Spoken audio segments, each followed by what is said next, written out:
for us after that. So Cody Wenger, they're really cleaning up Bryce Timmerman. As while they do that, and we're still moving along, before Cale Meyer takes the mat, we'll kind of go through. I don't think we're going to have time for that. There's going to be a fall over there. So Cale Meyer will be up right now on mat number 4, and then we'll take a look at the matches we've got coming up in this round. And Cale Meyer up at 145, taking on Logan Luchin from Don Bosco. Yeah, that's going to be quite a match. You know, Cale Meyer has wrestled some outstanding. He's got 3 losses. All those losses have been to ranked individuals. Luchin is 19-6. Cale Meyer now with a couple of wins, a fall of 117 over Eli McCracken to start the tournament, and a really nice win over Tiger Terps with Centerville, 7-2. So he's taking on Luchin at 19-6, 20-6. He's going to have to tighten everything up here. Tighten up everything. There's Luchin with a low single at the shoelaces. He's going to pick up a quick 2-point takedown. Meyer will stand up and face him and score a 1-point escape. So very, very quick.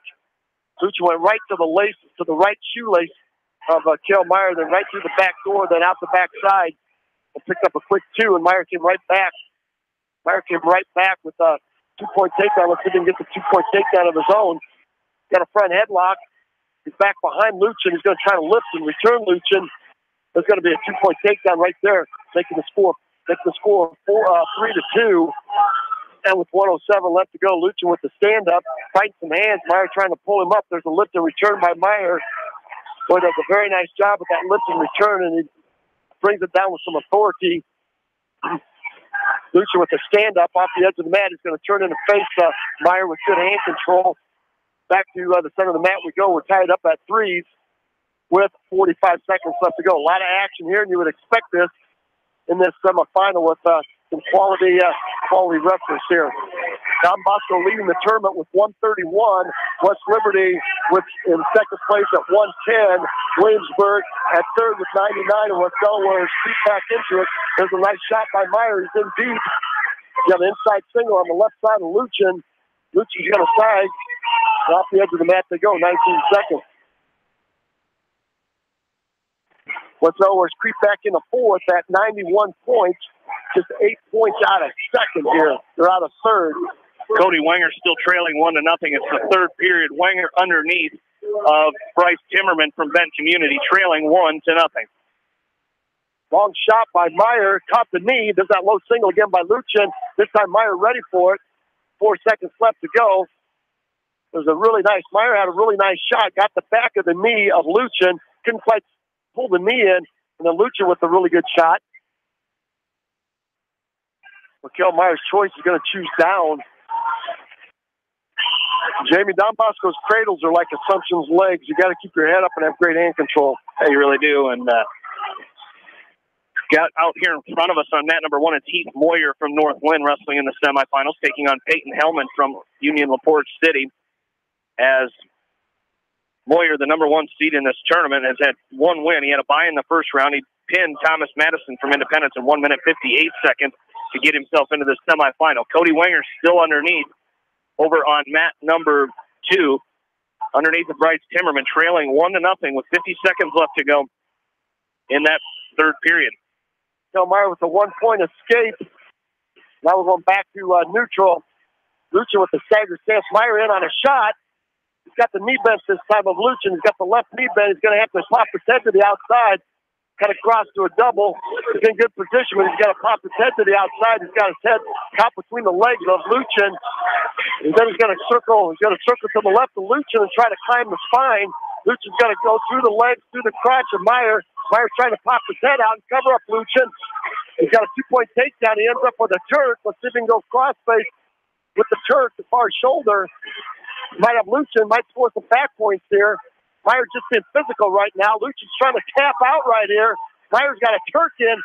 Cross-face the far shoulder. Picking up some back points. Meyer's picking up the 1,001 out of it. Now he's got Luchin on his back. He's going to get a 2-point near fall. Just being physical. He's up 6-3 right now. 39 seconds left to go. Cody Wenger's going to lose that match 1-0 against Bryce Timmerman of Benton Community. Lucha with the sit-out now and a stand-up. Tried to go to a switch. Came with the sit-out turn-in. Now he's trying to get to his feet. Meyer with the tight waist. 18 seconds left to go. Meyer with the back trip now is up 8-3. Physicality, I'm impressed with the physicality of the freshman, Jamie. Absolutely. As over here on mat number 1, Peyton Hellman of Union LaPorte City with a 2-1 lead over Heath Moyer from North Lynn. That is a semifinal match at 113 pounds. Again, Moyer from North Lynn, your number 1 seed in the tournament. Again, they're just doing championship semifinal matches here in this round, so it'll be a quick round here in the semifinals. Well, on the restart, Lucha was down, and he tried a short sit-out, now to his feet. Meyer's trying to lock up and lift and return. He gets his hips underneath. Luchin tries to roll, and that's going to do it. It's going to be Luchin's choice to start the third period. He's got the green leg band on. Let's see where he decides to go. Doesn't know where to go. Neither coach in the Don Bosco chair pointed any direction. I think one coach wanted him to go up, one wanted him to go down, and the other said, you take your pick. He's going to go down. Second period over here, 2-1, as Heath Moyer is down underneath, trying to come around and pick up a 2-point reversal. He trails 2-1 in the match. Trails this match 2-1 against Peyton Hellman from Union. He's still trying to come around, hit a switch. He's got to get his hips up. Still trying to come around, and Hellman's going to get his hips up and pick up and cover him. So no points there. As Moyer quickly back up to his feet here, he's going to pick up. He's not going to pick up escape. As Hellman, now he's trying to get away. There's a 1-point escape for Heath Moyer. Quick shot by Hellman. They go off the edge of the mat. It's 2-2, 43 seconds left to go in this second period. Mikel Meyer working on a drive cradle, giving Don Bosco some of his own medicine. Let's see if he can lock it up. He's got his head in the right side of Logan Luchin, trying to lock up a drive cradle. Luchin trying to go long on Cale Meyer. Meyer's going to bail out of the drive cradle. Luchin working some hand control now. Now sit up. Sit out by Luchin. Meyer up on top. Hand controlled by Luchin. Meyer's going to try to follow him around. Luchin to his feet. Meyer drops in on a single. 46 seconds left to go. He's going to lift Luchin up off the mat. He's through the legs of Luchin. Luchin's going to wrap himself around the waist and through the legs of Cale Meyer. And Meyer's going to pop his head out. Good place to burn some clock right there for Cale Meyer. 31 seconds left to go. Cale Meyer being very physical on the top seat of Luchin right now, the senior at 19, 20, and 6. So Luchin will come set right back to the middle of the mat. Meyer will ride the right side. Going to quickly pop over to the left side and go to a claw ride. Luchin up to a tripod stand-up. Meyer with the tight waist claw ride. Now Meyer tries to drive cradle. Luchin working some hand control. Meyer over the top. Meyer gets a little bit of high riding. 15 seconds left to go. Luchin will score a 2-point reversal. Not yet. As Meyer catches the right arm of Luchin. Now around the waist goes Meyer. Luchin thought he had 2 here. 4 seconds left to go. Luchin might score 1. That's going to be a 1-point escape, but it's an 8-4 win. Cale Meyer with an 8-4 win will punch his ticket to the finals. Pulling the upset over top to Logan Luchin from Don Bob. Big win for the freshman, James. Luchin ranked number 7 in Class 1A, so you're right. That's a big win for Cale Meyer. I think kind of a statement win there for him in this tournament. Third period on mat number 1, Heath Moyer and Peyton Hellman still tied 2-2. We're going to get stall warning on Moyer as Moyer is on top. Hellman choosing down to start this third period. Well, it's a matter of looking for some back points here now. If you're Heath Moyer, Jamie, you're either going to have to cut Hellman loose. Moyer the sophomore, Hellman the senior. You're either going to have to cut him loose, or you're going to have to work some sort of pinning combination to get some back points. Yeah, you are, and you got 35 seconds left to go here in this third period. You got to go to work on top, like you said. as he's working inside wrist on the left side of Hellman. Hellman just basing out right now. We got a stall warning against Moyer just before. Hellman hasn't really tried to come up. Now an inside wrist trying to go to a half Nelson is Moyer. Got to watch that roll, as trying to roll is Hellman. But Moyer gets his hips back on top. Now trying to run the left side. He's going to try and spiral right on the left side of Hellman.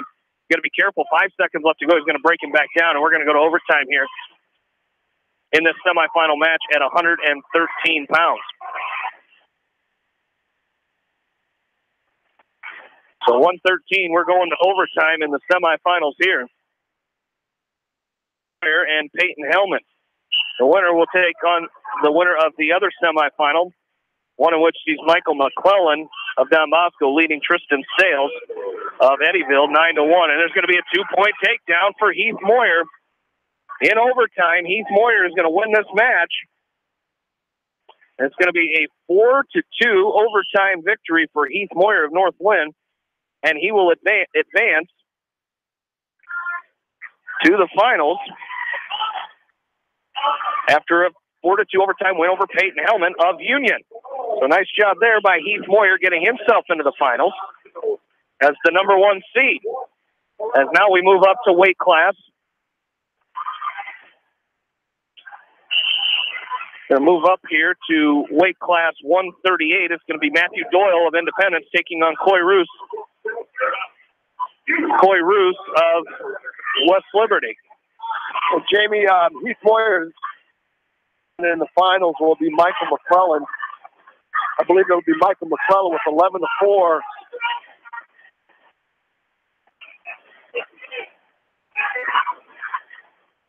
So see, we're still trying to decide right there.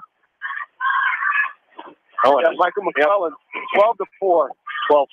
12-4. I think they were looking for a major decision, and they got it. So we're back to action here. Matthew Doyle taking on Coy Roos of West Liberty. That's going to be a great match. It's going to be 38. Roos in on an outside single. He's going to drop Doyle to his back down to the mat for a 2-point takedown. A very, very impressive 2-point takedown. So let's go through what we've got here coming up as you're joining us here kind of in the middle of the action.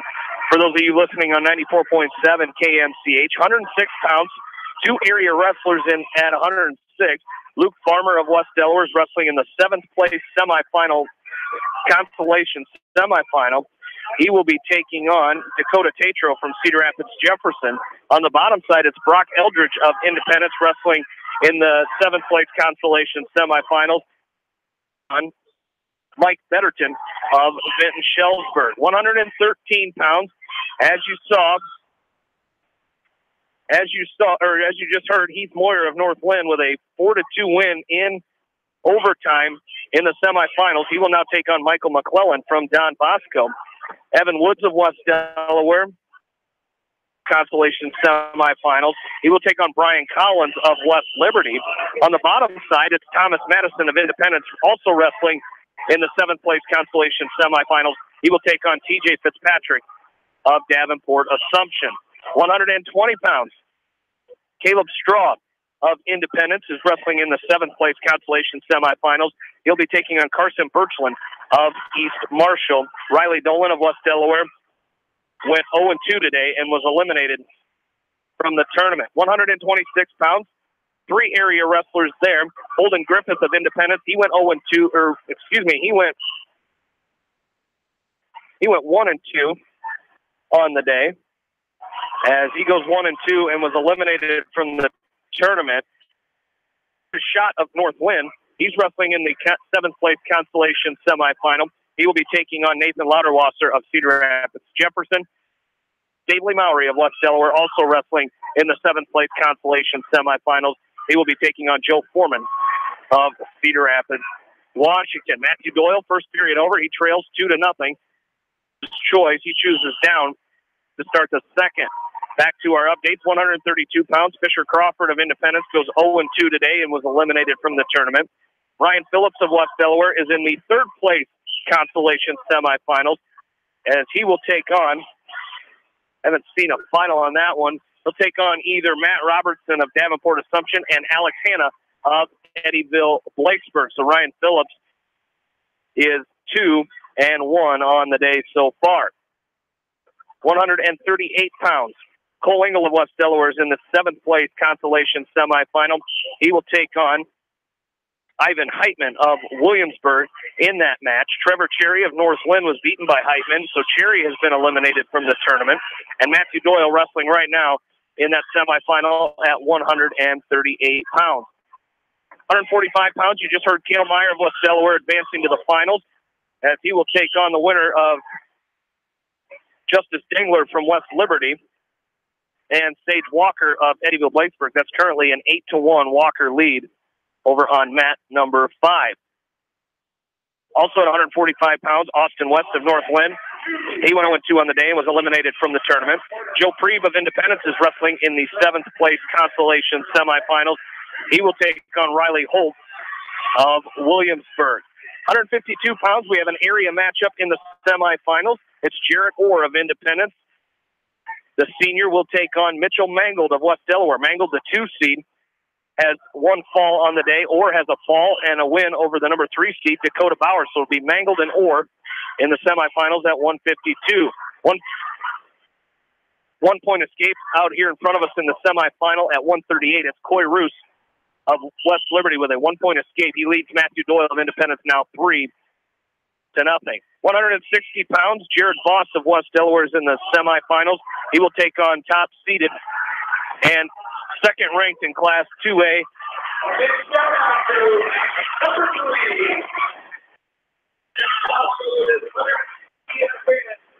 As Jared Voss will take on Zane Mulder of Dallas Center Grimes in the semifinal. Seth House of Independence is in the 3rd place consolation semifinal, as House will await the loser of Jared Voss and Zane Mulder. Roger?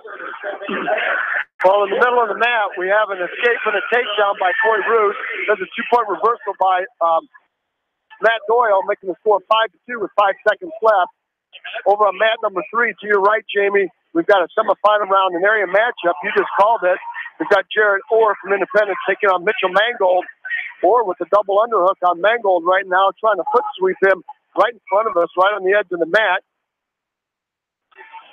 Mangold's going to drop in on the single, and the referee's going to blow the whistle. So back to the center we go on that. 138, Matt Doyle coming to a stand-up. Coy Roos with a back trip takes Doyle back down to the mat with 148 counting. 5-2 is your score there. The winners will wrestle for the gold medal. These matches that are up on the mats right now. Mangold and Orr at weight class 152. To our left, Jared Voss from West Delaware is on deck at weight class 160. Mitchell Mangold with a single to the left side of Jared Orr. Orr with a nice down block. Jared Orr, the senior, at 16, 17, 18, and 8 right now by Mangold. He's got Orr on his back. Going to pick up some near fall points. Switched off from that single to a fireman's carry. He's got Orr on his back. Could be the fall right there. That's got to be the fall, Jamie. There's the fall. In 118, Mangold will win by a fall. In 118, so that'll allow us to go right back to the middle of the mat with Doyle and Roos. It's 5-2 right now. Not sure the clock got they got to shut the blood time off there. Usually it goes when they start. Okay. Over here on mat number 3, it's Hunter Crawford of Independence at 195 pounds or 220 pounds, taking on Easton Warner of Benton Community. It's a 2-0 lead. Quick takedown for Hunter Crawford. He's the number 1 seed for Independence at 220 pounds. As Matthew Doyle still trailing 5-2, minute 15 left to go. As Jared Voss will be up to our left on mat number 4 in the semifinals.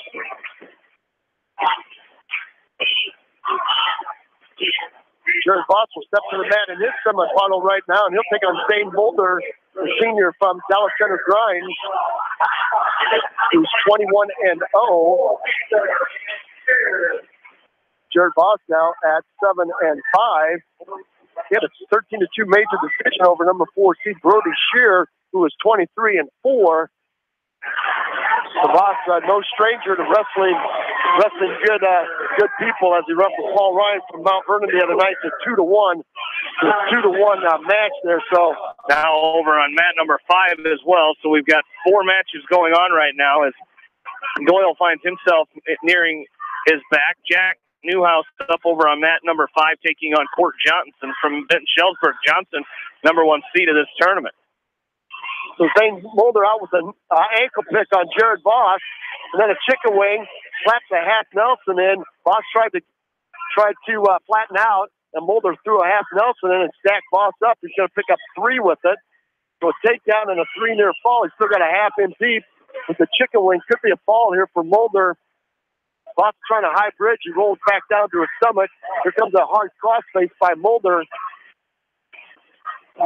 Jack Newhouse with a 2-point takedown to start this match, taking on Court Johnson, again the number 1 seed from Benton Shellsburg. So 2-2 lead for Jack Newhouse as Johnson took Newhouse down, and then Newhouse picked up a 2-point reversal. Matthew Doyle's going to lose that match 5-2, the final score. So Doyle will bump to the backside here, and he will take on Chris Karamitros from Cedar Rapids, Washington. Jamie Zane Mulder from Dallas Center Grimes is ranked number 2 in Class 3A. I think Dallas Center Grimes is another 3A school here. And I think he's going to pick point near fall. Pick up 3-point near fall. Hunter Crawford putting on a takedown clinic over here on mat number 3. He's up 10-3. So good match over here by Hunter Crawford as he looks to get into the finals. Jack Newhouse still tied over there, 2-2 with Court Johnson, and that's Johnson with a 2-point reversal. So now Newhouse trailing in that match 4-2. 10 seconds left to go in the first period. Zane Mulder, textbook farmer on Jared Voss.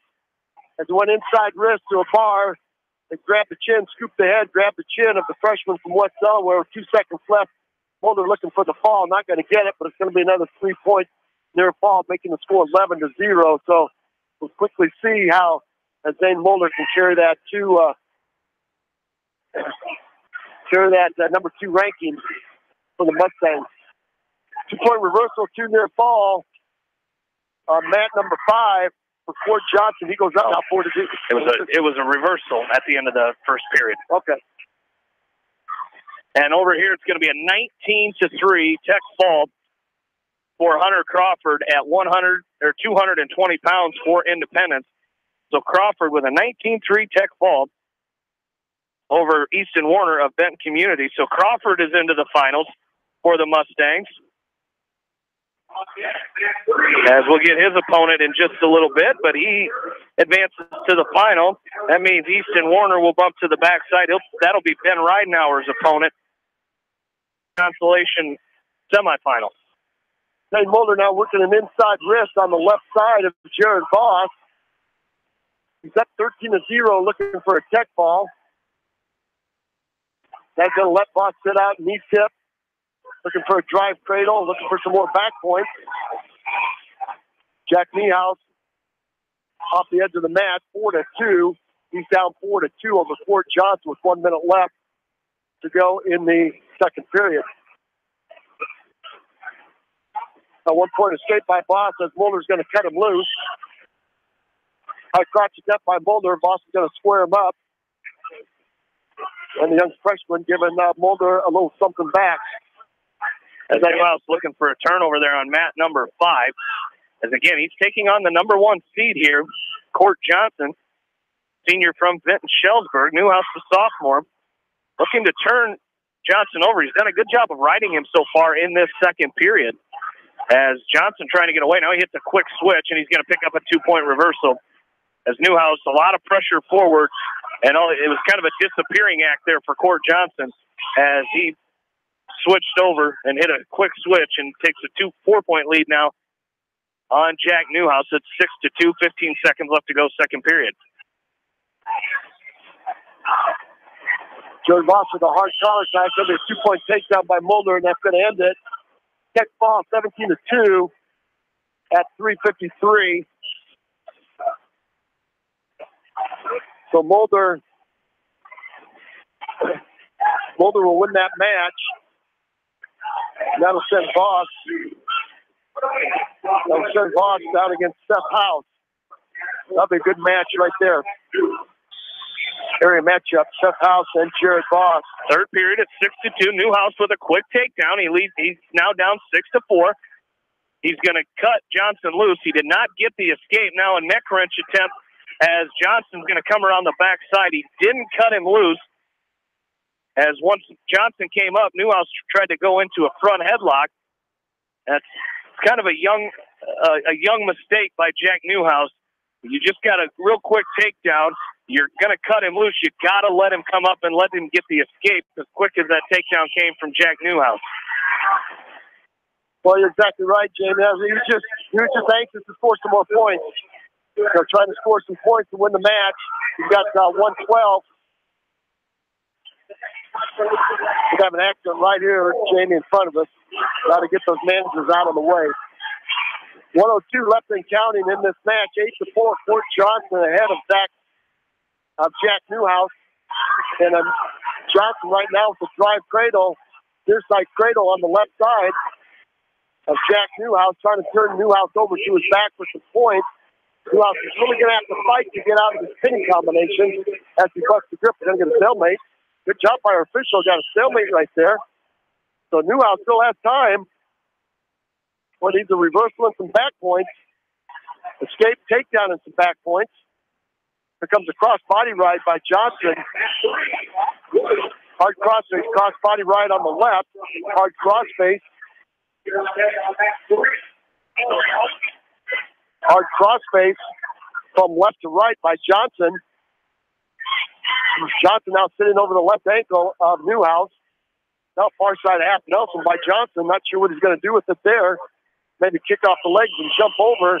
Going to run a half Nelson on the right, inside wrist on the left. Now he pops off the leg. Referee looking for a full Nelson there. 9 seconds left to go. And that's going to do it right there, Jamie. Great match by Jack Newhouse. Number 4 seed against the number 1 seed. Newhouse coming up a little bit close. A little bit short there. With Johnson winning 8-4. Yeah, tough match by Newhouse. But, like you said, tough match, wrestled well against the number 1 seed in the tournament. So Newhouse will bump to the backside, where he will take on Peyton Pelkey from Union in the third place consolation semifinals. Staying right at mat number 5, it's going to be Harrison Goebel of West Delaware and take on Josh Holub from Williamsburg here in the semifinals at 195 pounds. This is going to be a great match. Holub, Jamie, is 22-1. Goebel is 18-0 right now. And just got his 100th career victory, so see if he can feed on that and get career win number 101 and finish the day with 102. Peyton Holub looking very physical at 195. He's the 3rd seed. Your top seed is Bryce Esmoil, ranked number 1, Class 2A. That's going to be a takedown by Holub. And he was trying to whip over, and Goebel's shoulder went up to his ear like we've seen many times before, and got a potentially dangerous situation out of it. So we're going to go now. Holub's going to cut Goebel loose, and it's 2-1. Goebel in on a low single. Let's see if he can finish it. He's got the left leg of Holub trapped. Holub now trying to go to an outside switch. He's got Goebel on his back. He's going to pick up 2 for the takedown and 3 for the near fall. Goebel in a world of hurt right now on his back as Josh Holub catches Goebel.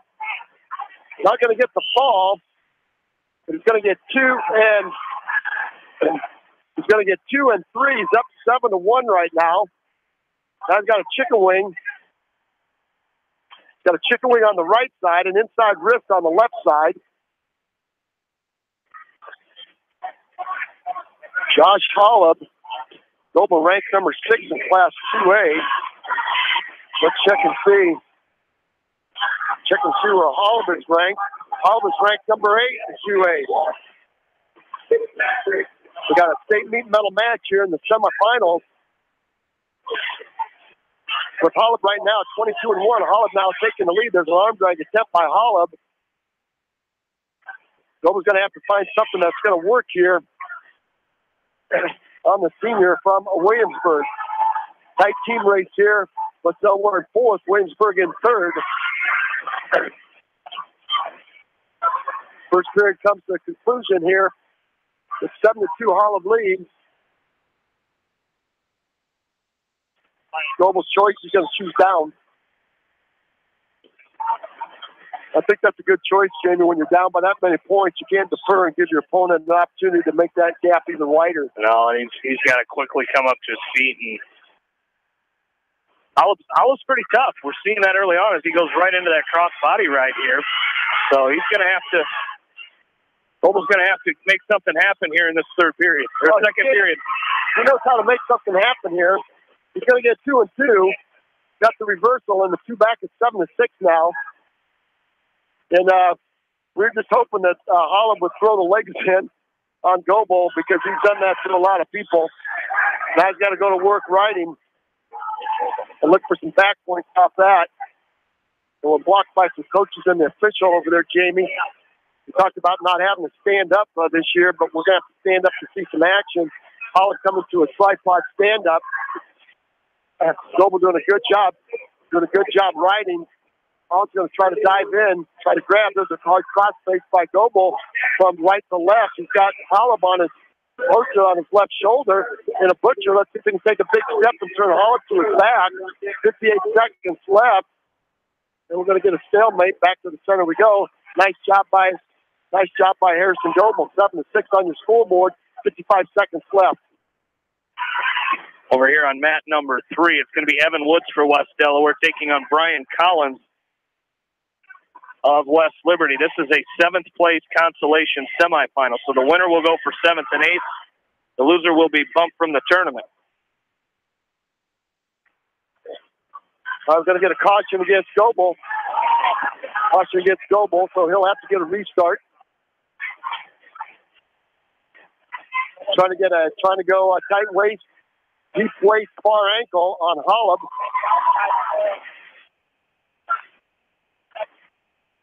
They'll get another restart as both wrestlers started on a whistle from mat number 1.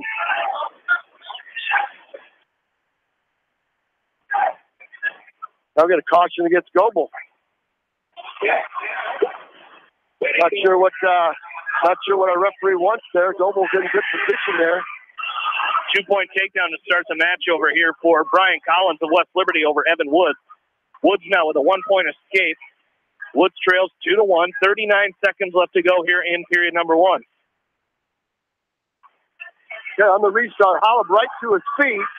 48 seconds left to go. Harrison Goebel is going to drop in on a single. A switch attempt by Holub.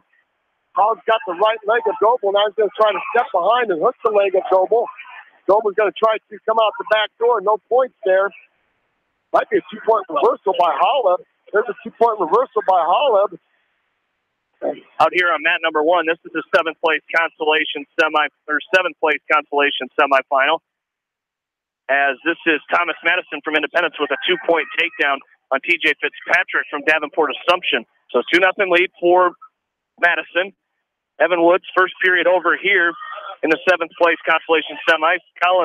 Brian Collins of West Liberty with a 2-1 lead as we go to period number 2. Holub puts the legs in, back in on Goebel. Goebel's got Holub for 2 and back. That's got to be 2 and back.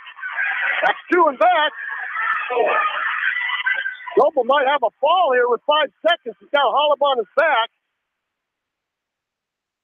Well, he's going to get 2 and 3. He'll go up now 11-9. Going into the third period, it'll be Holub's choice. Over in front of us, Jamie, Luke Farmer at 106 in his consolation match. Luke Farmer is taking on, we'll get that match here for you. Luke Farmer in the 7th place consolation, taking on Dakota Tatro from Cedar Rapids Jefferson. And it's quickly a 2-point takedown.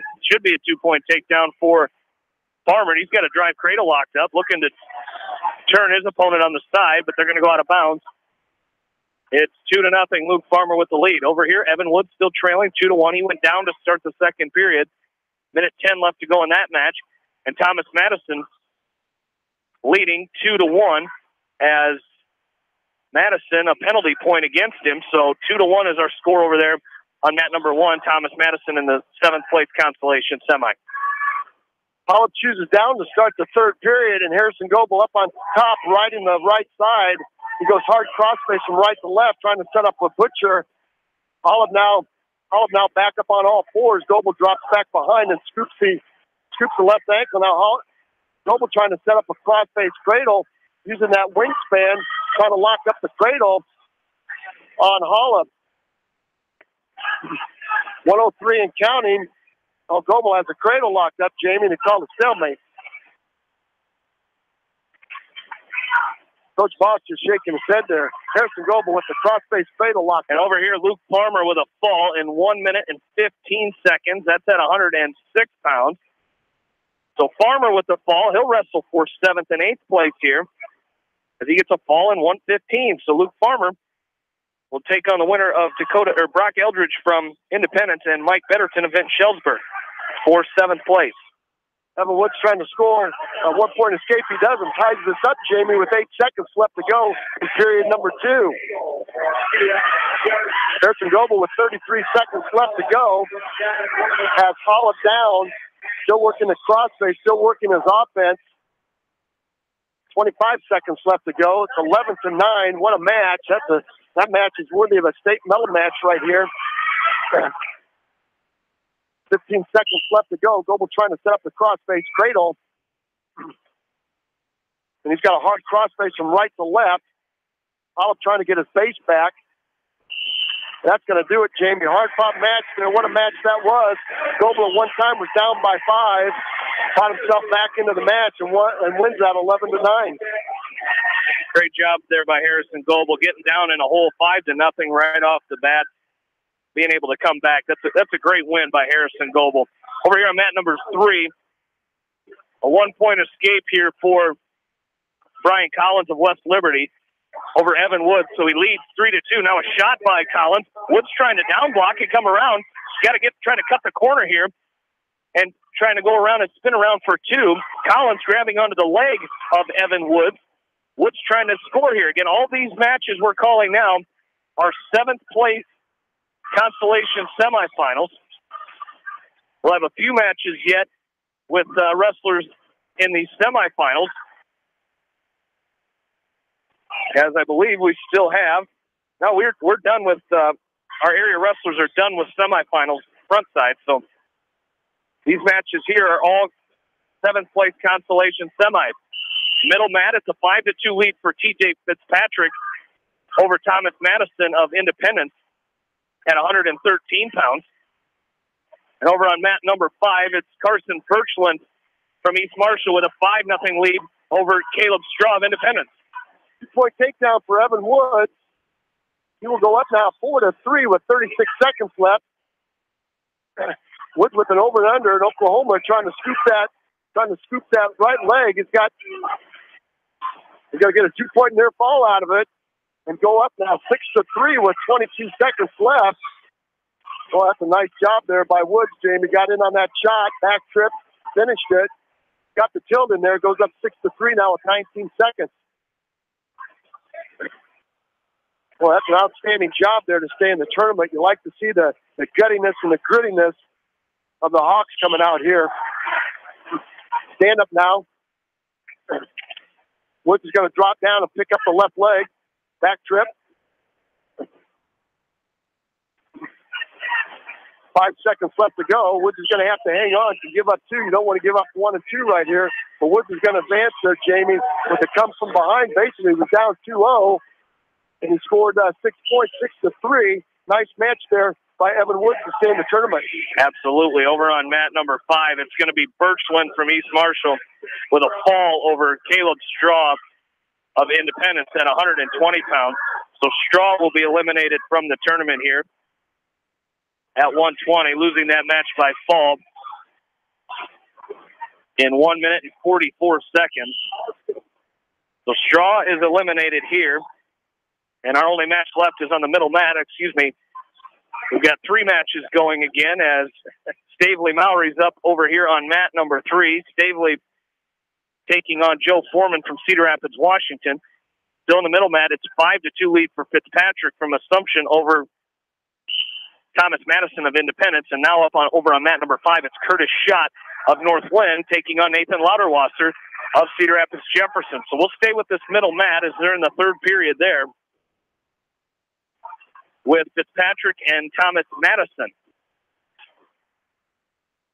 Well, Jamie, just as you say, the match is cleared. All of a sudden, we get plenty of action going again. Again, you win here, you stay in. You lose, you're done. And this is weight class 113. There's a 2-point takedown for TJ Fitzpatrick from Assumption as he takes an 8-2 lead now over Thomas Madison from Independence. A minute left to go. Now Fitzpatrick has Madison on his back, and there's a fall in 5 minutes and 2 seconds. So in 5:02, Madison is going to go down by fall. So he will be eliminated from the tournament. We'll go to Stavely Mowry over on mat number 3. Mowry in on a double leg on Foreman from Cedar Rapids, Washington. He's in deep, and he's going to try to crossface and pick up 2. Should be 2 there. He's got a leg in. That's a 2-point takedown by Stavely Mowry. He's going to try to kick that leg. I don't think he feels comfortable with that leg, and he's going to try to kick it out. As he does, Foreman grabs it. We'll see what Foreman decides to do. He's got the left leg of Stavely Mowry up in the air. And now he tries the standing switch. Mowry does a nice job collapsing on it. Got to watch that knee. Mowry does a nice job collapsing on it. He's going to stay on top. And Mowry will go to period 2 with a 2-0 lead. Over on mat number 5. At 126 pounds, Curtis Schott of North Lynn, trailing now 5-0. A 2-point takedown, a 3-point near fall for Nathan Lauderwasser of Cedar Rapids, Jefferson. Has the North Lynn freshman Curtis Schott in a hole here. It'll be Lauderwasser's choice. He'll choose down. So Schott will come on top and ride here to start the 2nd period. Stavely Mowry up on top, and he's got a ball and chain with the left, trying to set up a tilt. Might have Foreman going to his back. He's being slow and patient with it, so Foreman can't roll through. Foreman's trying to crowd him. And now Mowry will let the ball and chain go and go back to work. Riding on the right side with an inside wrist now is Mowry. Foreman reaches back and grabs the right heel of Mowry. Let's see if Mowry can slap a half Nelson. Would be a great opportunity to slap a half Nelson in on Foreman. Foreman's going to try to scramble out of it. And off the edge of the mat they go.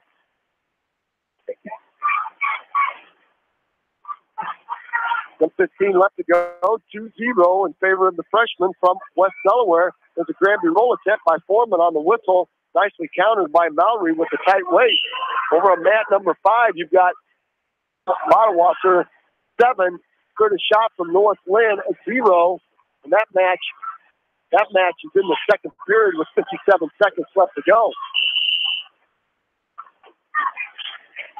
Mowry now working a Turk. He's got the left leg. Got the left leg of Foreman in a Turk, and it goes cross face to far shoulder. Trying to take Foreman to his back, having a little bit of difficulty as Foreman is going belly down. Now Mowry out in front tries to drive cradle, drives the head right in the rib cage, the right rib cage of Foreman, and Foreman goes belly down one more time. 2-point reversal over there for Nathan Lauderwasser from Cedar Rapids, Jefferson over Curtis Schott of North Lynn. Now 7-0, and picking up back points. He's got a cradle locked up. He's got a crossface cradle locked up on Schott. He's going to pick up 3 near fall. Going to make it now 10-0 in favor of Nathan Lauderwasser of Cedar Rapids, Jefferson over Curtis Schott from North Lynn. I can see a stalling call of Foreman, Jamie. I'm not sure we've had one yet. As he is belly down. Mowry up on top, being very physical with the ride. Mowry's choice, 3rd period. He's up 2-0.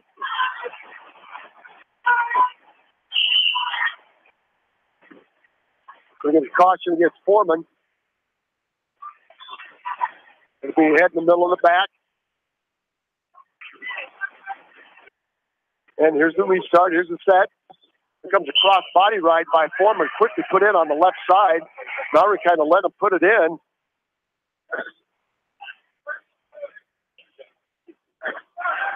Now trying to set up, Foreman trying to set up a cradle. Mowry's got to have good hand control underneath. Short a shot in the meantime with a 1-point escape.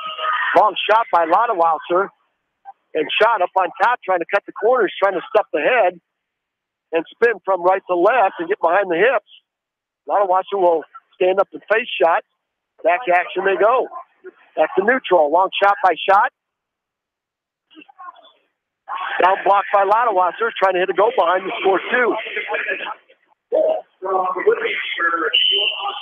Foreman with the cross body right in on Mowry. Like to see Mowry move a little bit underneath. Jamie's burning a lot of clock, but you're sitting on that 2-0 lead. We talked about that several times. You're going to sit, you're going to protect, you're going to build, and we like only one of that, and that's build that lead. And you got to be careful here. He's got himself possibly going to his back. He's got to try to square up here if you're Stavely Mowry. And now the cross body right, as you know, he's going to go throw both legs in here. Over on mat number 2 now, Brock Eldridge from Independence taking on Mike Betterton of Benton Schellsburg. And it's a 2-point takedown for Betterton. He's now picking up near fall point. He's got a drive cradle locked up on Eldridge.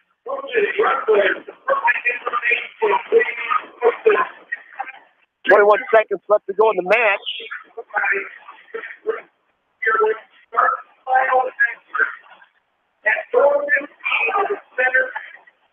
All right. Regardless of what you're on with the constellation. Okay. Stavely Mowry working on a 2-point reverse. We got to be careful. Mowry almost gave up 2 at the end there, but he's going to win that match 2-0, Jamie Baskey. That's close, but a nice job by Stavely there to get the win, 2-0. And he will wrestle for 7th place here. And he'll take on, I believe it's going to be Nathan Louderwasser, who's going to win that match 10-1 over Curtis Schott. A major decision as that match just got over. So Schott from Northland will be eliminated from the tournament at 126 pounds. So we just had an announcement. The finals championship matches will start at 4:15, no matter where everything else is, as 4:15 will be the start. What we have coming up here is we're going to have, this round is going to conclude the 7th place consolation semifinals, which is where we're at now. We'll get over, and then they'll go into the 3rd place consolation semifinals. And then we'll have the placing matches coming up. Over on mat number 2, it's Mike Betterton with a 4-0 lead in the second period. He's got Brock Eldridge of Independence in trouble. He's on his back. He's going to get 3 near fall. I believe he's going to pick up a 3 near fall. There it is. It's 7-0 now as Brock Eldridge trailing Mike Betterton. Well, he's got some work to do, Jamie. Betterton's doing a great job. Betterton's only a freshman, and Eldridge is a sophomore. Betterton's doing a great job controlling hips. We always talk about how important that is to control hips on top, and he's doing a great job controlling hips, and he's doing that with a cross body ride. And we saw Betterton at the weight class 106. We saw Betterton beat Luke Farmer in that first round, and he did the same thing, controlled the hips with the cross body ride. Betterton is very long, very lanky, and he does a great job using his leverage to his advantage. He's up 7-0 right now with 49 seconds left. As over, it's going to be Cole Engel's going to be on deck on mat number 1. Be up here on mat number 1 right now as he will be wrestling in this consolation semifinal, 7th place consolation semifinal. And we got a stoppage over there. We got checking the score over on mat number 2 with Betterton and Eldridge, and it's 8-0 with 49 seconds left in favor of Betterton. So there's 48 seconds left to go. There's the restart.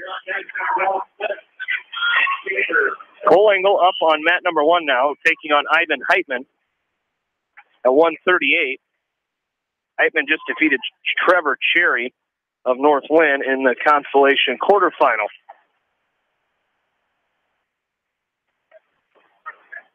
So the skinny on Ivan Heitman, he's a senior at 15 of 11. Engel right out with a shot, Jamie. Wasn't a slide by, but he came out with a shot, a single, and took Heitman right down. Heitman popped right back up to his feet for a 1-point escape. So it's 2-1 very quickly with less than 30 seconds gone in this first period. And you win, you stay in. You lose, you're done. So a lot of motivation for both these seniors here. Third period underway on mat number 2 with Eldridge and Betterton. And Betterton up right now 11-0. He's got to choose down here to start this third period. A nice little cheap tilt by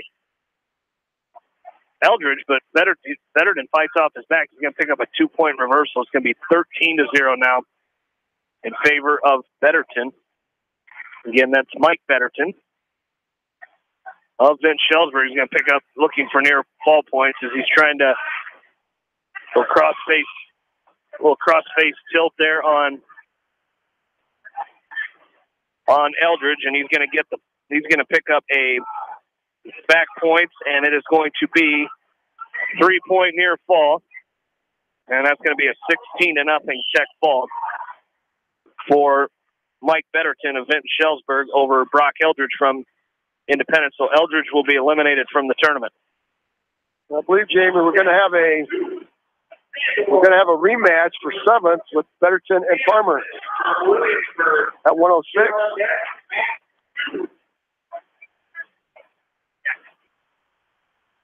You can check that just to see if I'm correct. Yes. Am I correct? If you got Farmer and Betterton, that'd be correct. Well, sometimes I'm not as accurate as you are. But here we go. Second period underway with Engel and Heitman at weight class 138. Engel with an ankle pick on Heitman. Hits the mark, but Heitman showing some quick fancy feet there. Dances out of the ankle pick. And they go back to the middle of the mat. That's a nice change-up by Engel. Real nice change-up by Cole Engel. Looking for that variety on his feet. That number 3, we have Joe Kaiser from Independence taking on Jackson Gingrich from West Liberty. That match just underway. So we'll keep our eyes spied on that. There's a slide by Engel. Slide by is going to pick up the 2-point takedown. And Jamie, that's what's going low and then coming back high will do for you. It is, and that's a great job by Engel picking up the takedown or getting the points. Building on that lead a little bit here, making it 4-1 now here in the second period. Now he can go to work on what he likes to do, and that's those tilts from on top. Tried one there. He's going to go back to work with it, and he's going to pick up a 1 count. Now he's getting near fall points. He's going to get 2 for sure. Over here, it's going to be a 2-point takedown for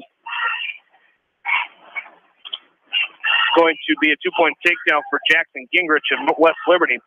Over on mat number 2, Joe Preeb of Independence tied with Riley Holt of Williamsburg, 2-2. A takedown by Preeb, a reversal by Holt has our score 2-2. First period, 30 seconds left to go. Well, if you look at the team score, Jamie, Williamsburg is in 3rd with Delaware in 4th, 9 points separated. So you got a head-to-head matchup here with Engel and Heitman. It'll give the Hawks an opportunity to slide into that third place slot here. Nice stand up by Heitman. He's gonna put the hands of Engel and score a 1-point escape. So 15 seconds left to go. We're back to neutral. Heitman with a 2-on-1 rush and tie, and Engel has to back off the mat. 7 seconds left to go in period number 2. We'll see whose choice it is, period 3. That will do it right here, period 3. Still 2-2 over on mat 2 with Joe Prieb of Independence and Riley Holt.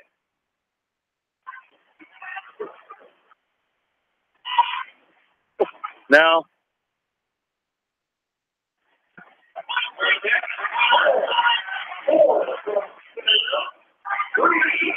that's not going to work, Jamie. We're going to.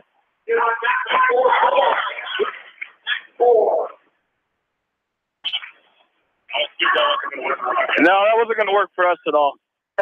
As we've got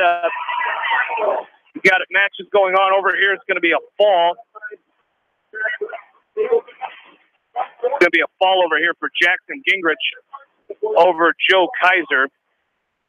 So Kaiser will be bumped from the tournament So Kaiser from Independence is eliminated from the tournament. That's at 100 and I lost Joe Kaiser. Roger, is that 182? 182. So Kaiser losing by fall to Gingrich. Back to the center mat. Heitman won for stalling as Engel is up on top, doing what he does best, and that's control wrist. He's going to try to tilt Heitman. Got Heitman going to his back. He's going to pick up 1,001 count. Cut there. On mat number 2 is Joe Prieb. He is up now 4-2 on Riley Holt from Williamsburg, and that's a weight class 145. So Prieb up now tied right now as Riley Holt just hit Prieb with a 2-point reversal, a switch with 21 seconds left to go. So Holt on top of Prieb now, riding tough, with the score is tied 4-4 with 14 seconds left to go in period number 2.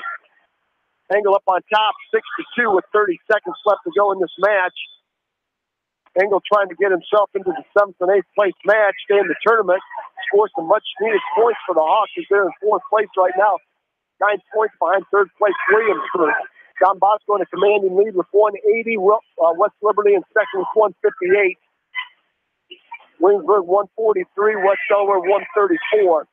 That's going to do it as Engel will win this match 6-2. That's a solid match for Cole Engel for 7th and 8th place. And he's going to take on Antonio Pagel from Cedar Rapids Jefferson. But, you know, you talked about it. Those are huge points because now you get your placing points. You get the placing points at that weight, which you didn't have before. I mean, I think it might only be 2 points, but that's huge for the Hawks. Riley Holt with Joe Prieb on his back and half Nelson and an inside wrist. He stacks up Joe Prieb, so Riley Holt will win by a fall. Looked like Prieb was ready to roll out of that, get out of that half Nelson, and Riley Holt just drove him forward and stacked him up and threw him to his back, and that was it. So Prieb will be eliminated from the tournament here. Riley Holt from Williamsburg will move on. So, Jamie, that's it. Our match we got Cody Wenger up right now. On mat number 5. And Brees is going to be up over here on deck. Okay. So see if Cody Wenger, boy, he's got his work cut out for him again at 285. Giving up a lot of weight here. That's the second time today he's given up a lot of weight.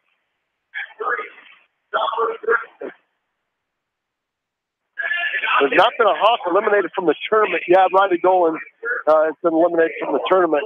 Hawks having a good third round here. A good third round. So at 285 for Vince Shellsburg is Grant Reese. He's 2-14. So we'll see how patient Cody Wenger is. Reese definitely has a size advantage over Wenger. So we'll see how patient Cody Wenger is here. See if he can use his quickness to outquick the much bigger Grant Reese at 285. Jordan Brees wrestling his second match of the day will be on the mat number 4 to our left. That's a lot of sitting around there, Jamie. Yes, it is. A lot of buys at 182, tough weight. A lot of buys on the backside.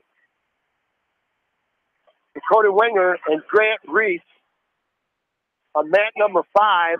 Winger doing a nice job hand fighting. Reese trying to use his weight and keep Winger right on the edge of the mat.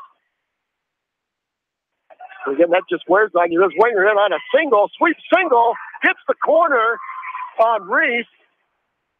Gets the corner on Reese, picks up the 2-point takedown. Winger got in on that shot and quickly got his head to the outside and circled behind Reese.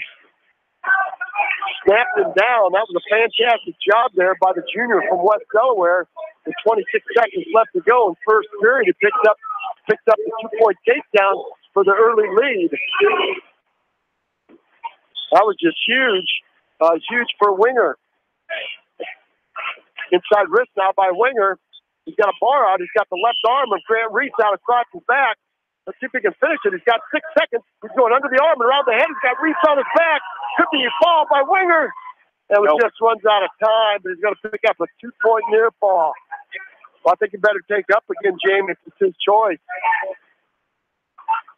Yeah, it wouldn't be a bad idea, especially as easy as he was able to turn him over. Is he going to go top? Grant Reese's choice. He's going to go top. Why wouldn't you? He's got a lot of girth there. The Winger will have to keep his hands underneath. Knee slide to a stand-up. He's going to pick up 1. That's the way you do it. Don't let your opponent get that weight on top. Winger tries to go right back to that single. This time, Reese with an underhook pulls Winger right up from that shot. Winger now with an underhook on the left side of Reese. Reese will back out and go to a collar tie. 137 and counting. Reese now doing his best impression of a freight train and trying to drive Winger from the middle of the mat to the outside. And Winger doing a good job holding his position.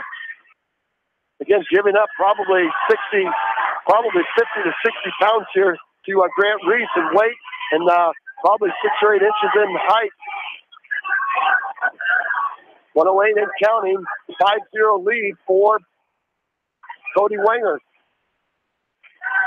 Reese now trying to apply a lot of pressure on the back of the shoulders and neck of Winger. Winger doing a good job retying Reese and trying to keep Reese away from him. There's that sweep single.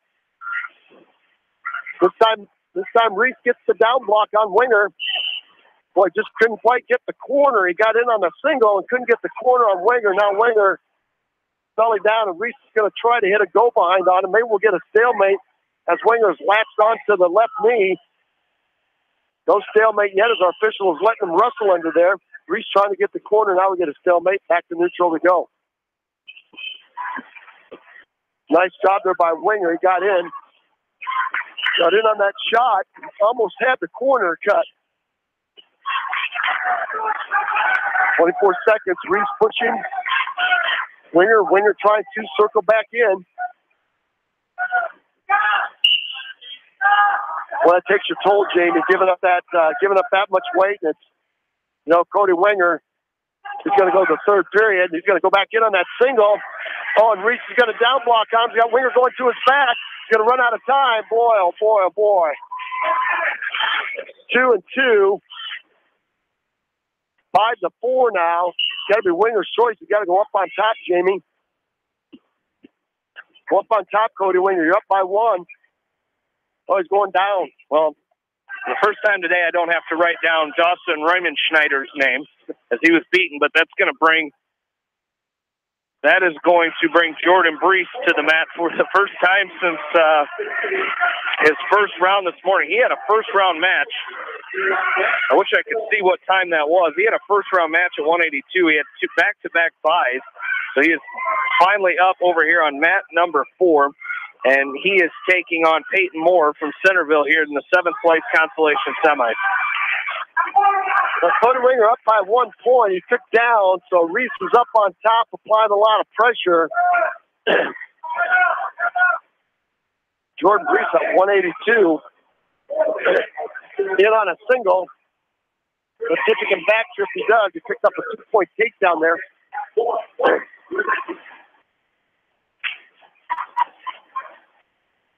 Picked up a 2-point takedown. Now he's got his cross-face cradle locked up. Jordan Brees does. Let's see if he can get some back points out of it. Still got the cross-face cradle locked up. And from Centerville, Peyton Moore is trying to roll through with a 1-point escape by Cody Winger. Now he's up 6-4. And now he's going to have to pummel for a minute. Brees has Moore on his back in a cross-face cradle. Could be a fall right there. He's got to get that left shoulder of Moore to the mat. Moore trying to punch that left arm through. Brees trying to lock it up and put that bottom knee. There's the fall right there. And 105, Jamie Bashby. Jordan Brees with a fall in 105. So he will wrestle for 7th and 8th.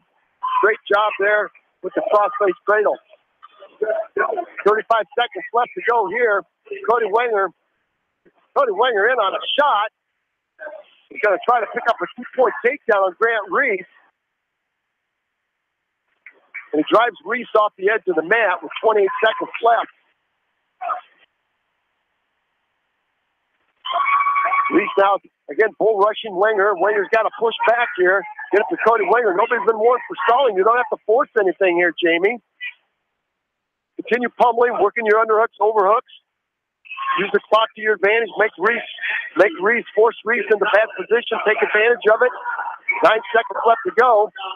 On the edge of the mat. Reese now with the hard collar tie. Wenger's in on a shot. He's going to try to pick up 2 there. But that's going to do it. Cody Wenger going to win that match 6-4. Wenger will win that match 6-4.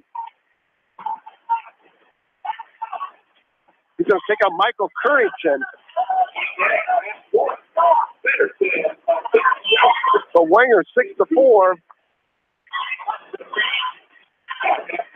Wenger over Reese. That'll be a Wenger Currington for 7th and 8th place. Outstanding job there, Jamie. And with that, we've got a little break here as we've got Ryan Phillips on deck over here on mat number 4. So we will take a short break and come back with Ryan Phillips in just a little bit. You're listening to the 2018 Bobcat Jerry Eckenrod Invitational from KMCH Sports. Family fun and great food await you at Lightning Lanes Family Center and Captain and Tennille's Sports Bar. Come out for a fun night of bowling or watch the big game on their 10-foot HD big screen. And of course, great food and your favorite beverages. Lightning Lanes Family Center and Captain and Tennille's Sports Bar on East Main in Manchester. Farmers Savings Bank proudly supports all area athletes and their coaching staff. For all your banking needs, visit them in Colesburg, Elkport Garber, Strawberry Point, Arlington, and Aurora, or online at farmersavingsbank.com. Member FDIC. Viafield is your headquarters for all your seed, chemical, and fertilizer needs. They have professional service and quality products needed to bring the best crop to market. Viafield, providing growth opportunity for 18 locations across northern Iowa and southern Minnesota. The Eastern Iowa Shopping News and the Dyersville Commercial recognize the hard work and dedication of all area athletes. Check out the weekly sports section in the commercial for scores and information. The Eastern Iowa Shopping News and Dyersville Commercial, supporting your communities. For fan food, not fast food, visit your after-the-game headquarters, Manchester Dairy Queen. It's quick, it's easy, your family will love it. Manchester Dairy Queen.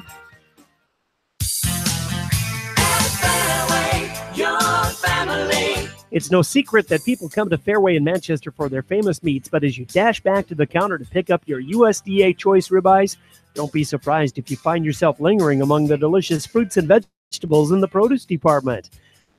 Manchester for low prices and all your grocery needs. Head to Fireside Pub and Steakhouse before or after the game or anytime, featuring steaks, seafood, pasta, sandwiches, and even fresh-made pizza. They say it's the best around. Visit them on the web at firesidemanchester.com for a full menu and special offers.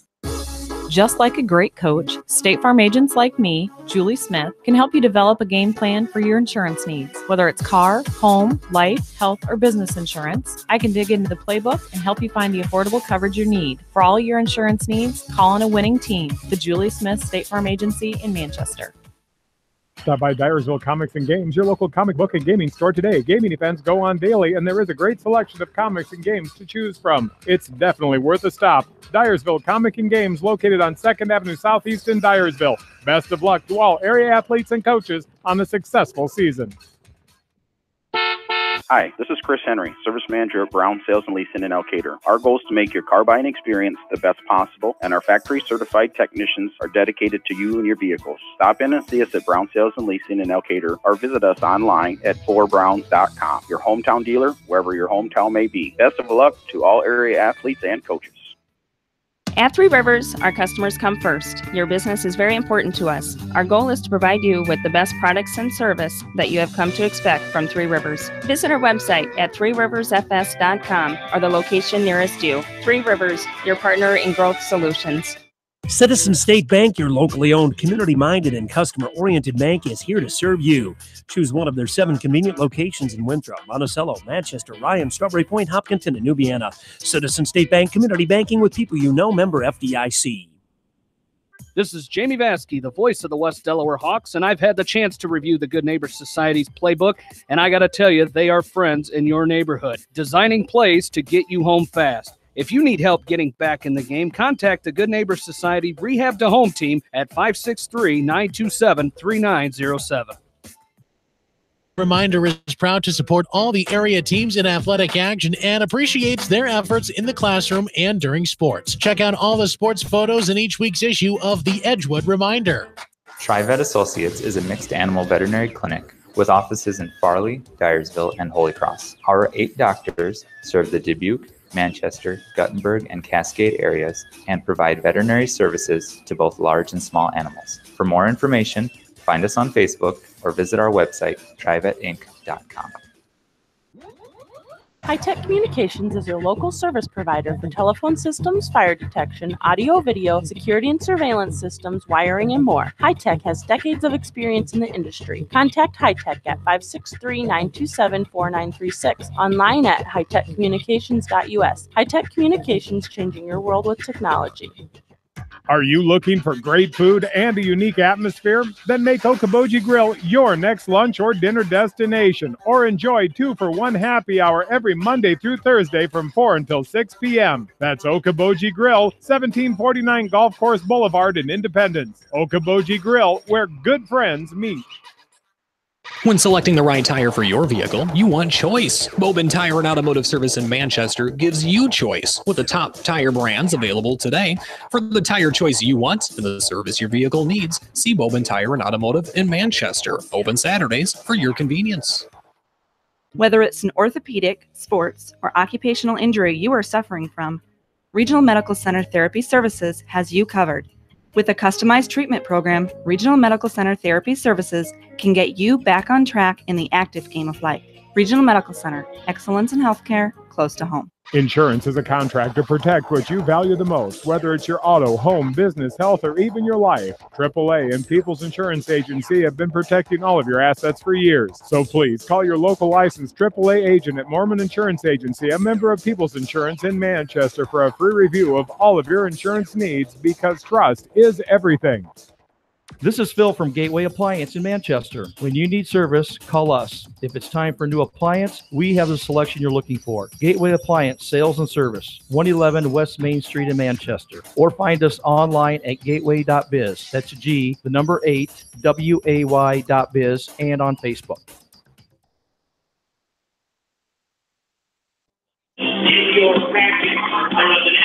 Welcome back in. Along with in-studio producer, Game Stage News Director, Janelle Tucker, Jamie Vaskey, Roger Reed back with you here. We're back to action. Third place, consolation semifinal action. Ryan Phillips up for West Delaware on mat number 3. Ryan is taking on Alex Hanna from Eddyville Blakesburg, and Alex Hanna ranked number 6 in Class 1A. That's 26-1, Jamie, coming into the tournament.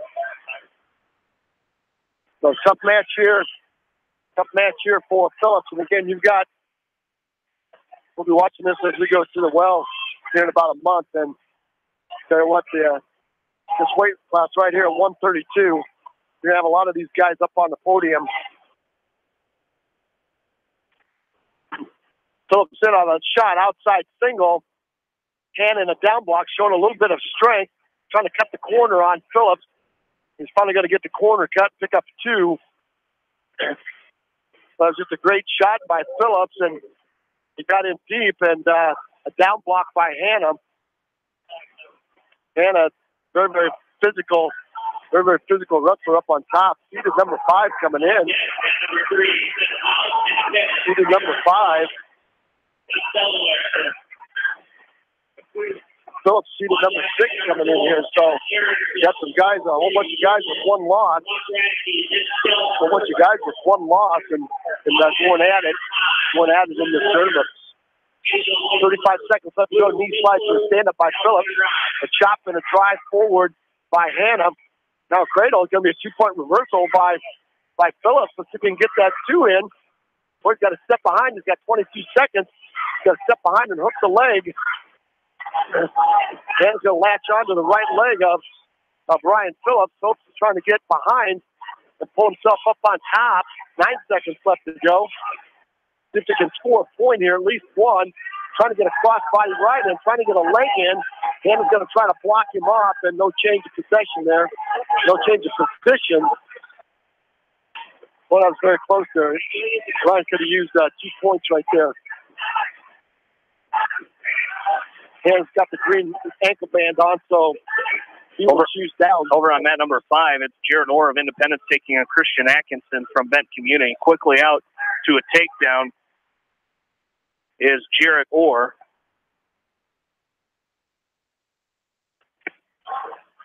And quickly up to a stand-up is Hanna. And Phillips is going to drop in on a double and try to drive Hanna back over the top. Hanna goes to a switch. Got another scramble situation going on right now. Hanna has the right leg of Ryan Phillips. Phillips still draped over the top of Hanna, trying to keep Hanna from popping himself out. Phillips over the top, now behind. Hanna may come up with a 2-point reversal here. Referee looking close. Hanna now is going to scoop the right leg of Ryan Phillips to pick up a 2-point reversal right there. It's now 4-0. Over here on mat number 3, it's Matthew Doyle taking on Chris Karamitros of Cedar Rapids, Washington. Doyle gave up a takedown early, but he picked up an escape, and now he's in on a 2-point takedown. It should be a 2-point takedown. Got to get the takedown. Yeah, there it is. There's the 2 for Matthew Doyle. He's going to take a 3-2 lead. A 1-point escape now for Phillips. Makes the score 4-1. 4-1 with 48 seconds left to go in period 2, and we're in neutral. Phillips will be huge here. Matt Robertson, the top seed at 21-0. Max Weddingale and Don Bosco, 17-3. There's a nice shot by Phillips. Outside single. Got the right left leg of Hanna up in the air. Let's see if he can turn this into 2. Trying to go over the head and turn that into a 2-point takedown. Hard whizzer by Hanna. Now Hanna in a down block over the top of Phillips. Trying to grab the left ankle. Phillips still locked on to the right knee of Hanna. Don't want to give up 2 here. There's 11 seconds left to go in the period. Don't want to give up 2 here if you're Ryan Phillips. Like to go 4-1 in the third period because it's going to be your choice. That's going to do it right there. Nice job by Phillips hanging on and not giving up any points. It'll be Phillips' choice. It's Phillips' choice to start the third period.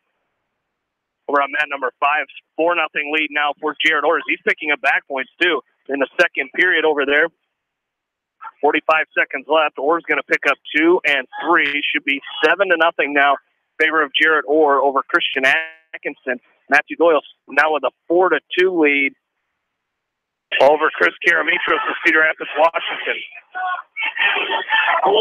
Ryan Phillips will choose down, so he's got some work to do here. He's down by 3. An escape would close the gap, and a takedown would tie it up. Alex Hanna, tough on top with a spiral ride. That's going to cut Phillips loose. There's your 1-point escape, Ryan Phillips. Now need to get back in on that takedown. 2-on-1 Russian tie by Hanna. Nice job by Phillips, blocking off and staying square. 119 and counting. Neutral position. 2 points will tie it. 1-point escape over there for Atkinson. So it's now 7-1 lead in favor of Jared Orr of Independence. And still 4-2 in favor of Matthew Doyle over here. 47 seconds left to go. Second period with Doyle. 3 seconds left to go in the second period for Jared Orr. So Jared Orr takes a 7-1 lead into the third period. Phillips in on a drop-in single. He's got his head on the inside. Down blocked by Hannah. Phillips is trying to get his knees back underneath. Hannah's trying to circle. He's got the left ankle of Phillips. Now he's going to break the grip of Phillips. Phillips in a fireman's carry situation here. Let's see if he can dump this for 2. Hannah's going to lock up. Hannah's going to bump the grip of Phillips. Phillips down. Scramble situation. Let's see if he can come out of the top and come up with 2. Come up with 2 in back points. 2 in back points. Should be 2 for Phillips. Referee's going to let him scramble there. Referee's going to let him scramble there. We're going to have a conference at the table.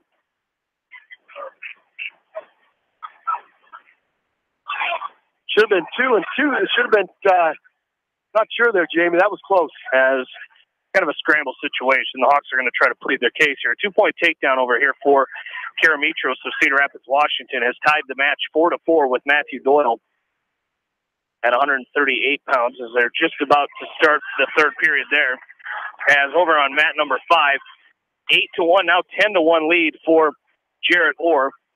He's got a 10-1 lead, and he's picking up back points. 3 more near fall. He now goes up 13-1 on Christian Atkinson of Benton Community. Now 1-point escape for Atkinson makes it 13-2.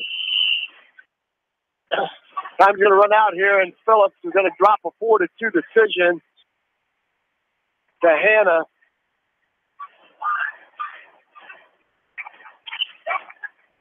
So Ryan Phillips will wrestle for 5th and 6th. That's a hard-fought match right there, Jamie, against 2 outstanding wrestlers. Over on mat number 5, we've got Jared Orr up now 13-2 over Christian Atkinson. Building this lead with 10 seconds left to go in the match. He's up 13-2 at weight class 152. You've got a Donnybrook to your right there, Jamie, with Matt Doyle. Yeah, close match over here. Doyle trailing 5-4, minute left to go.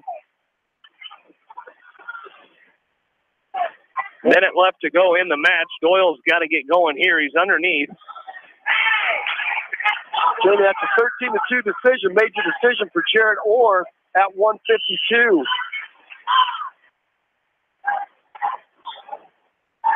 So Orr will wrestle for third place.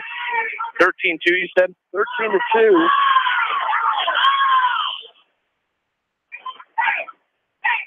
Matthew Doyle still trailing 5-4. Got to get going here. Just 49 seconds left to go in this match. They're both wrestlers on their feet here. 5-4 is the lead for Chris Karamitros of Cedar Rapids, Washington. Now Doyle in on a double leg. He's got to try to finish quick. They're on the edge of the mat. He's got a whizzer hooked up. Get a whizzer, but they're going to go at about 30 seconds left to go. Doyle still trailing 5-4. That was a great shot, Jamie. Just ran out of real estate. 27 seconds. 27 seconds. There's Doyle back in on that double. He's going to take care of Mitras down. No point yet. No point yet. 5-4. Doyle back in on that double. Didn't clear the hip. Another shot, long shot by Doyle. Headlock by Doyle. There's going to be 2. And back. Doyle's going to win this match, Jamie, with a headlock and back point. 2-point takedown and a 3-point near fall. 5-point move by Matt Doyle is going to win this match 9-5. That's a great job of staying after it. Yeah, you don't like to go to the headlock, but you do what you got to do, and Matthew Doyle picks up a 5-point move to win that match. As we're going to stay on mat number 3, it's going to be Seth House from Independence taking on Jared Voss of West Delaware here in the third place consolation match, semifinal match at 160 pounds. That's going to be a great match right here against 2 of our area wrestlers. Seth House, the fine senior, and Jared Voss, the young freshman here. There's a sweet single on the whistle by House. He's going to pick up a quick 2 right there with a single and a back trip. And then House with a hard cross face on Voss. They're going off the edge of the mat. Off the edge of the mat right there they go. So back to the center. There's the restart. There's Voss with a loose slide to a stand-up. That's going to face House off and score a 1-point escape. And I think House has a contact that's come out of his eye. We'll take that over to Coach Doyle in the corner. And back to the center we go on the restart. House. Seth House from Independence. Jared Voss from West Delaware. House very short, stocky. Voss very long and lean. Off the edge of the mat they go one more time. Back to the center. Only area wrestlers on right now. On mat number 3 to our right. About a minute away from starting the finals. There's another single by House. He's in deep. Hard wizard by Voss. There's a 2-point takedown by House. And Voss tries to elevate and hip heist off the edge of the mat. 4-1, 1:07 left to go. Voss leading with his left leg, and that's the leg that House is shooting at. There's the whistle on the restart. Stand up by Voss. See if House cuts him loose. There's a 1-point escape by Voss. Back to neutral we go. 55 seconds. Voss leading with that left leg. There's a long shot by Voss. Down blocked by House. House down at square stance. House in on a double. Off the edge of the mat. Right back to the center we go. Stagger stance by Voss, leading with his right leg. Now House goes to a staggered stance, leading with his right leg. 36 seconds to counting. First period, 4-2. Seth House, 2 takedowns. Nice slide by. Nice slide by Voss. Picks up 2. He gets a warning for stalling. Not sure about that, Jamie. A warning for stalling.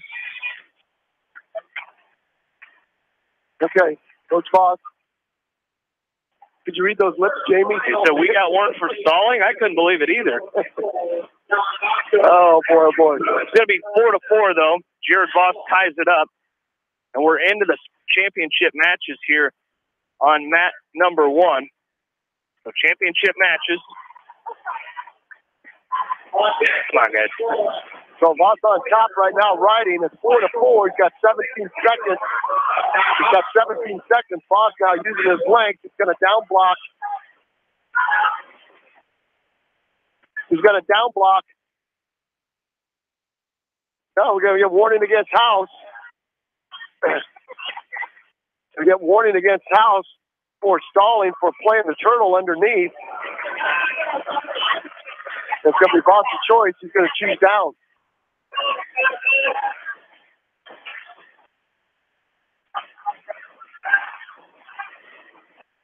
All right. Voss to choose down. Here comes a stand-up by Voss. Outside stand-up this time. He's up inside 4-4. He's going to split the hands of House. He's going to pick up a 1-point escape. He takes the lead now 5-4. Low single, John Smith single by Voss in deep. Climbs up the leg for the knee. And those tree trunk legs of House. They're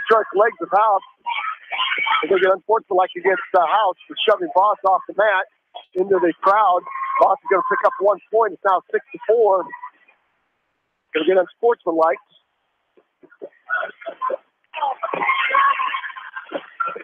As the cheerleaders, the orange and black, the Hawk cheerleaders scatter as Jared Voss went into the second row of the bleachers, courtesy of the forceful exit by Seth House. That's 6-4, 136, and counting. Both wrestlers now been warned for stalling.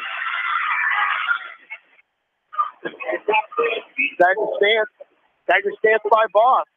Stagger stance now by House. Long shot by House. Snap down by Voss. Off the edge of the mat they go. Good action here. The freshman from West Delaware, the senior from Independence. House now back to the staggered stance with that right leg forward. Voss trying to hit that slide by again. House not going to tie up with Voss and give him the opportunity. Trying to use his quickness.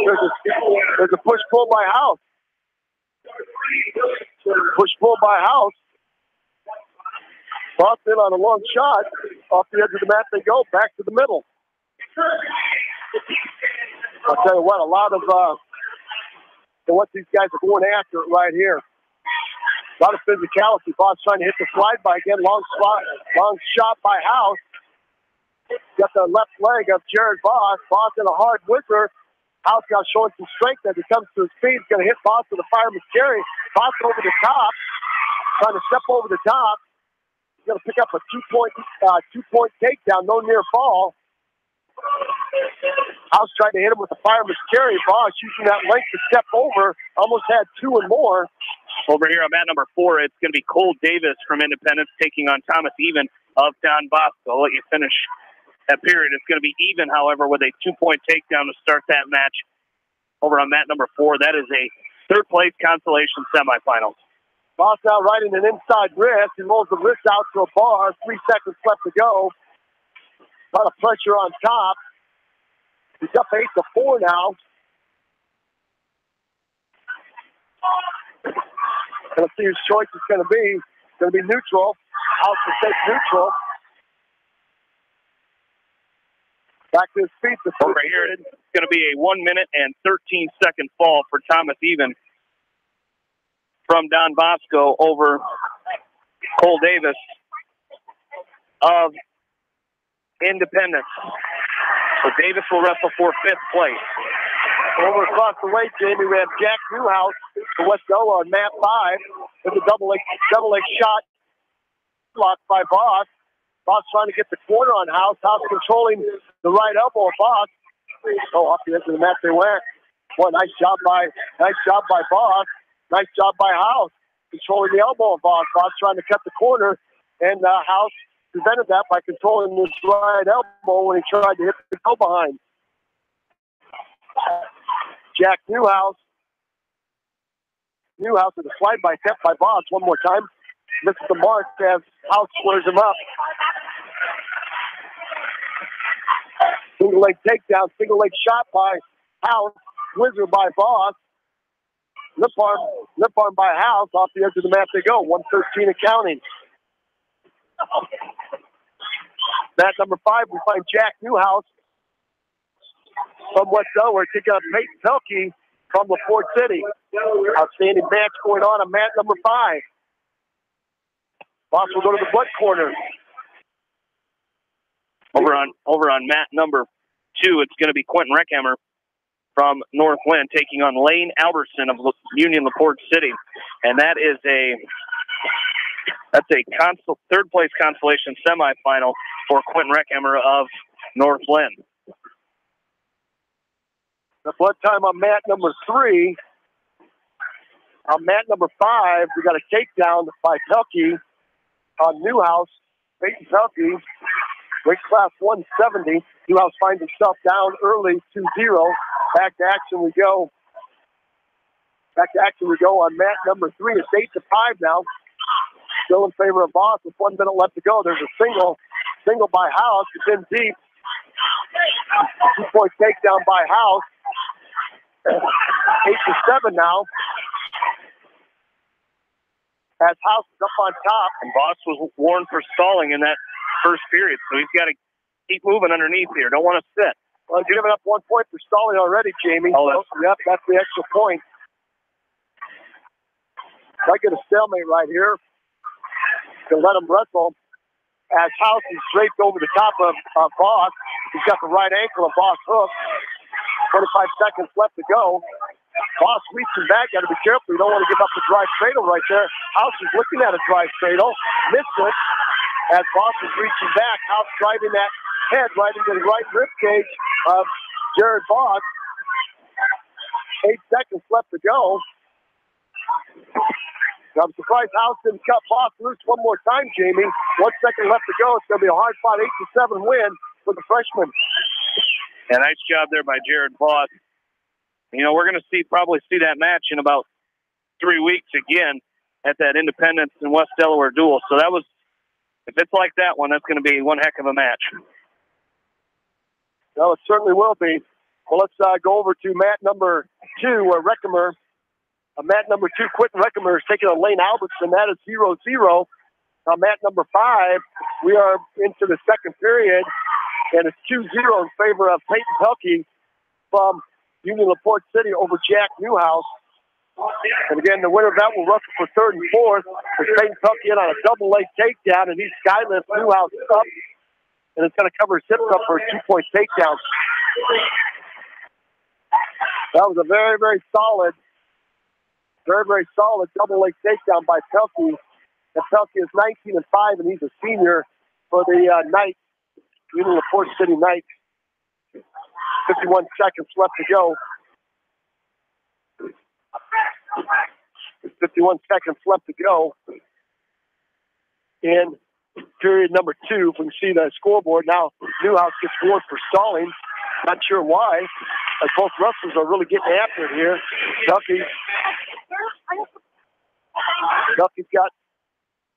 Pelkey's got an inside wrist. Jamie's got an area wrestler in the championship on mat number 1.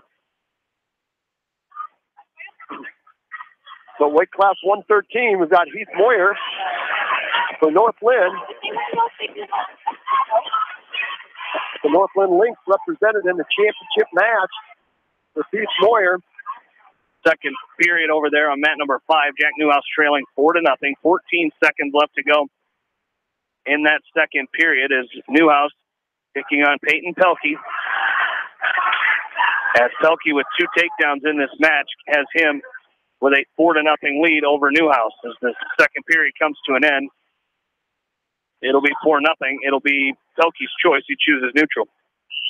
In the championship match, we had, for Don Bosco, we have number 3 seed Michael McClellan in the finals. He had a single leg on Moyer. Moyer did a nice job fighting it off. Now Moyer with an outside single. Got to cut across there, Jamie. That's going to be a 2-point takedown by Heath Moyer. That was just a very, very nice job by the sophomore from North Lynn. Outside single, cut across. How often do you see you get a good shot like that and you give up a defensive takedown? 2-point takedown on the far side by Peyton Pelkey over Jack Newhouse. So Newhouse now trailing 6-0. Reckhammer still tied 0-0 second period with Lane Albertson from Union LaPorte City. Now 1-point escape for Albertson, so he goes up 1-0. A 1-point escape by McClellan as he closed the gap here, cuts the lead in half. 2-1 now. Heath Moyer up 2-1. Freshman and sophomore going at it at 113 for the gold medal. 2-point reversal for Jack Newhouse. He now trails 6-2. Minute left to go, third period. And now coming up and facing Newhouse is Pelkey, so it'll be 7-2 in favor of Peyton Pelkey from Union LaPorte City. 22 seconds left. McClellan in on a double leg shot. Now cuts across, switches over to a single. Nice whizzer by Moyer. He's going to work his way out of it. And we're going back to the middle of the mat. 13 seconds left to go. Nice shot by McClellan. Nicer counter. There's a double leg takedown by Moyer. Neck wrench attempt by McClellan. The whizzer, he high legs over the whizzer. That's usually bad. We'll see if Moyer can come out of here with some points. Boy, he's got a fall right there. Boy, oh boy. Had McClellan stacked up, no points. Good scramble to finish the first period.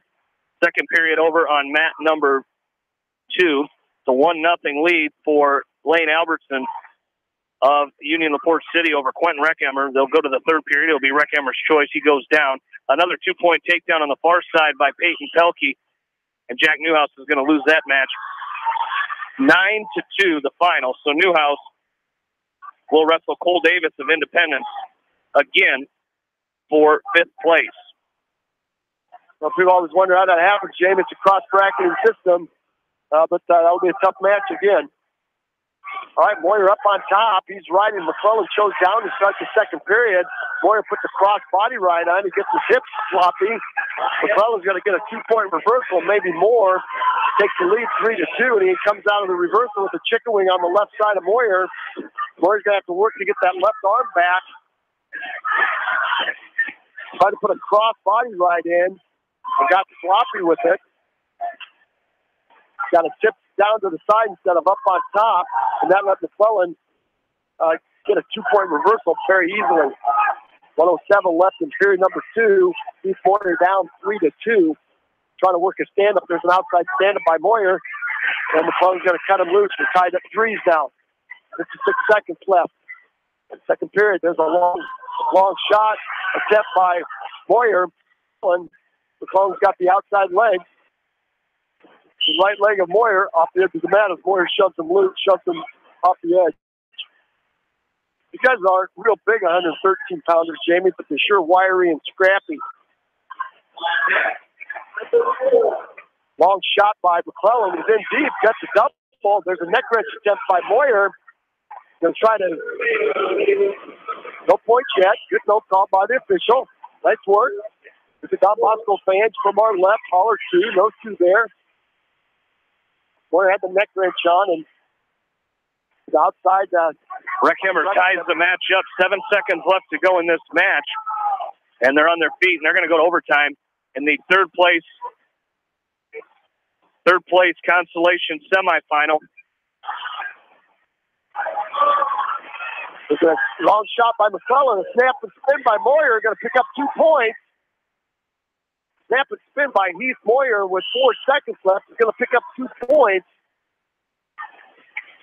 He's going to take the lead 5-3 going to the third period. It's going to be his choice.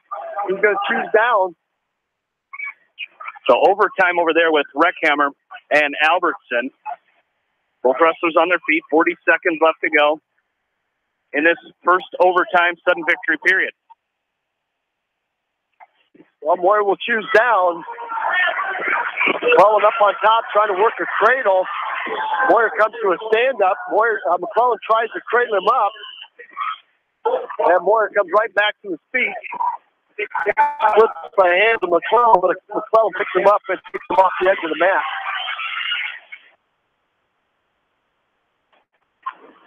All right, on the restart, McClellan will start on the left and quickly jump to the right, trying to set up a cradle. 5-3 lead for Heath Moyer. McClellan now trying to work a tilt. He's got the left arm of Heath Moyer trapped underneath around his waist. McClellan trying to work a tilt. Got Heath Moyer on his shoulder for 1,001 count. Moyer rolls through.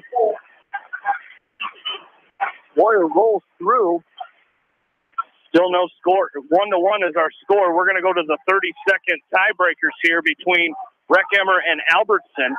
It'll be Albertson's choice. He's going to choose down to start this first 30-second period. Failed attempt by McClellan. Doesn't quite get the 45-degree angle for the call. And I'll tell you what, that's Heath Moyer underneath. He's got to do a good job of hand control. McClellan doing a great job trying to wrap up the sophomore from North Lynn, trying to turn him over with an inside wrist and a half Nelson. Moyer's letting him run that half Nelson. McClellan trying to load him up. 36 seconds left to go. 32 seconds left to go. McClellan up on top, and we're probably going to get McClellan going to cut Moyer loose. Now 1 point escape by Moyer. McClellan's got to go to work. Now long shot by Moyer. He's going to give McClellan 2. It's going to be 6-5. Another long shot by McClellan. This time Moyer catches him. Going to get a defensive takedown there. It's going to be a 9-5 win by Heath Moyer. So surviving that 4-2 overtime against Hellman in the semifinals, Heath Moyer will win this by a score of 9-5. A great match by Moyer there, and you know he had to battle pretty hard there in that third period, but great job by him to come out and get that victory. That's a good tournament for him. The first round bye, a fall in 158, a 4-2 overtime win over Hellman, then a 9-5 over the number 3 seed Mike McClellan. McClellan came in at 13-1, Jamie, as a freshman. So fine job there by Heath Moyer.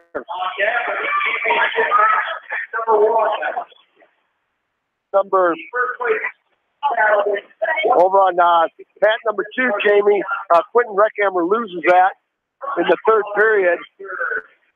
Quentin Reckhammer loses that match in period number 6.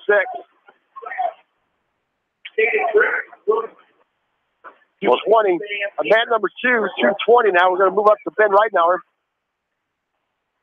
Ben Reitnauer will be taking on the hometown from Benton Community, Easton Werner.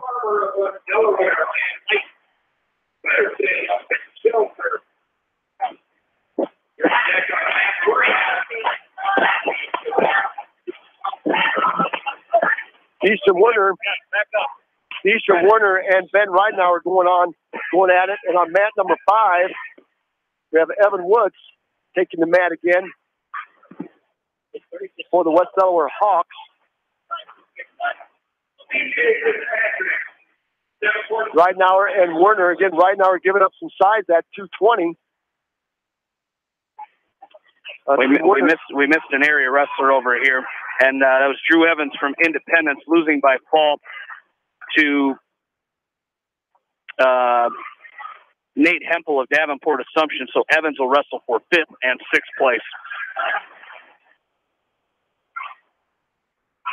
Evan Woods on mat number 5 is going to be taking on TJ Fitzpatrick from Davenport Assumption. Woods and Fitzpatrick. On mat number 2, Ben Reitnauer with the 2-point takedown. He's going to take the lead early.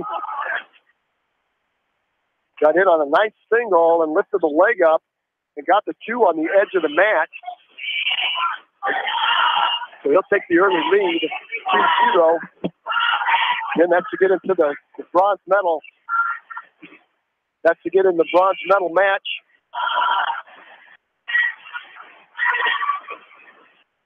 It's Ben Reitnauer, Jamie, with the fall. Ben Reitnauer with the fall. Win 114, so Reitnauer will wrestle for 3rd and 4th here. In 114, Reitnauer wings up and half Nelson Warner from Benton Community to score the fall, so he'll wrestle for 3rd and 4th.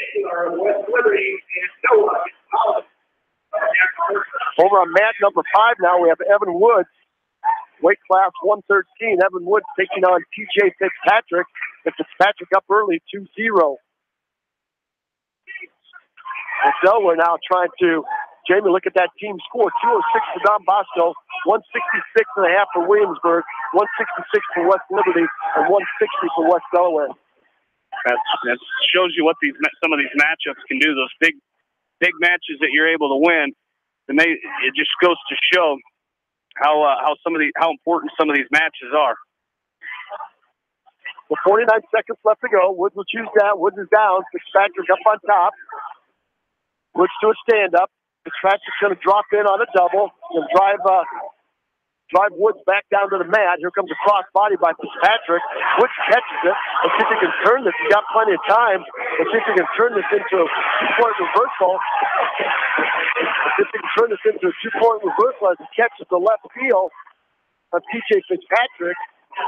21 seconds left to go. Referee's going to let him wrestle right here. Woods is trying to get his left arm under the left leg of Fitzpatrick and sit through. With 10 seconds left to go, Fitzpatrick is going to be content to wrestle right there, as is Woods. Woods trying to get his left arm under. He does get it under. Time. Good job of catching the heel. Woods catching the heel of Fitzpatrick. Fitzpatrick's choice, he will choose down to start period number 2. Over on mat number 3 in front of us, Jamie, I think we've got a rematch. As Luke Farmer up for West Delaware. As Luke wrestling for 7th and 8th place, he's taking on Mike Betterton of Vince Shellsburg. Betterton won that first round match 9-1 major decision. And Betterton quickly out with a 2-point takedown. With 134, Luke Farmer trails 2-0. Fitzpatrick will choose down. It comes right to a stand-up. And quickly Woods drops down and picks up the left leg of TJ Fitzpatrick and pulls him off the mat. We'll go back to the middle. For restart. There's a whistle. Get out, switch attempt by Fitzpatrick. Nice shot by Woods. Snap back, tries to snap back. Fitzpatrick. If it's Fitzpatrick on a stand-up, Woods is going to drop in and pick up the left leg this time. Pacific has got to take him back down. He's going to drive Fitzpatrick back down, and we're going to get potentially dangerous.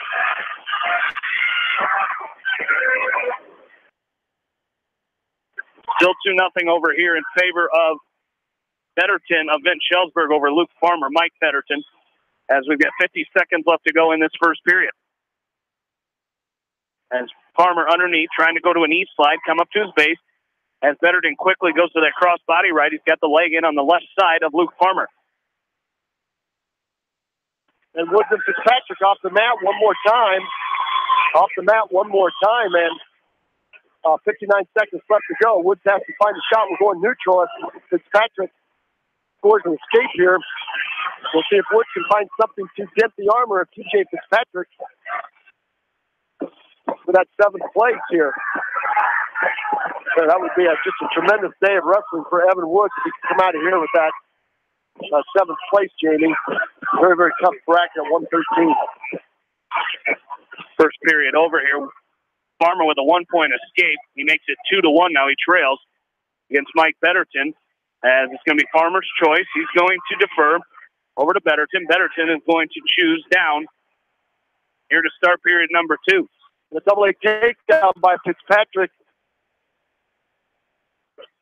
Catches Woods flat-footed and hits a double leg and sets Woods on his backside for a 2-point takedown. Now the score is 5-0. 5-0 now with 7 seconds left to go. And we will go to the third period with Evan Woods. I believe it'll be Evan Woods' choice here.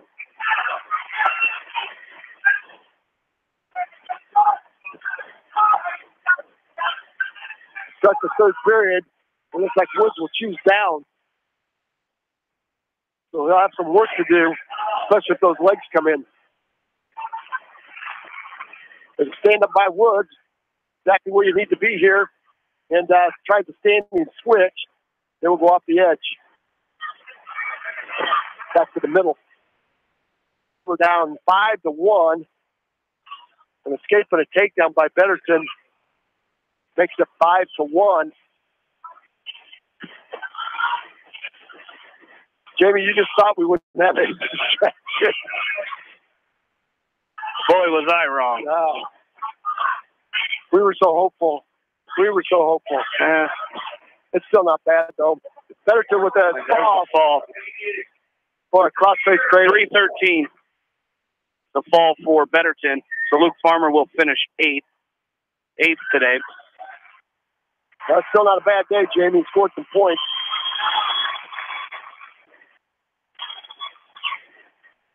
He kept us in good feet there, Jamie.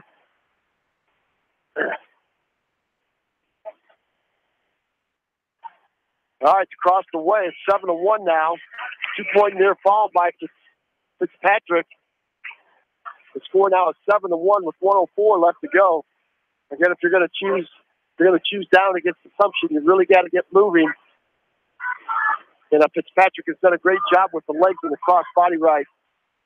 And Woods has to come score 1 and then do something feet to back here. Got to do something feet to back to get back into this match. He's got plenty of time, but he's got to go now. Fitzpatrick up on top. Trying to put a cross body right in, and Woods is going to catch it.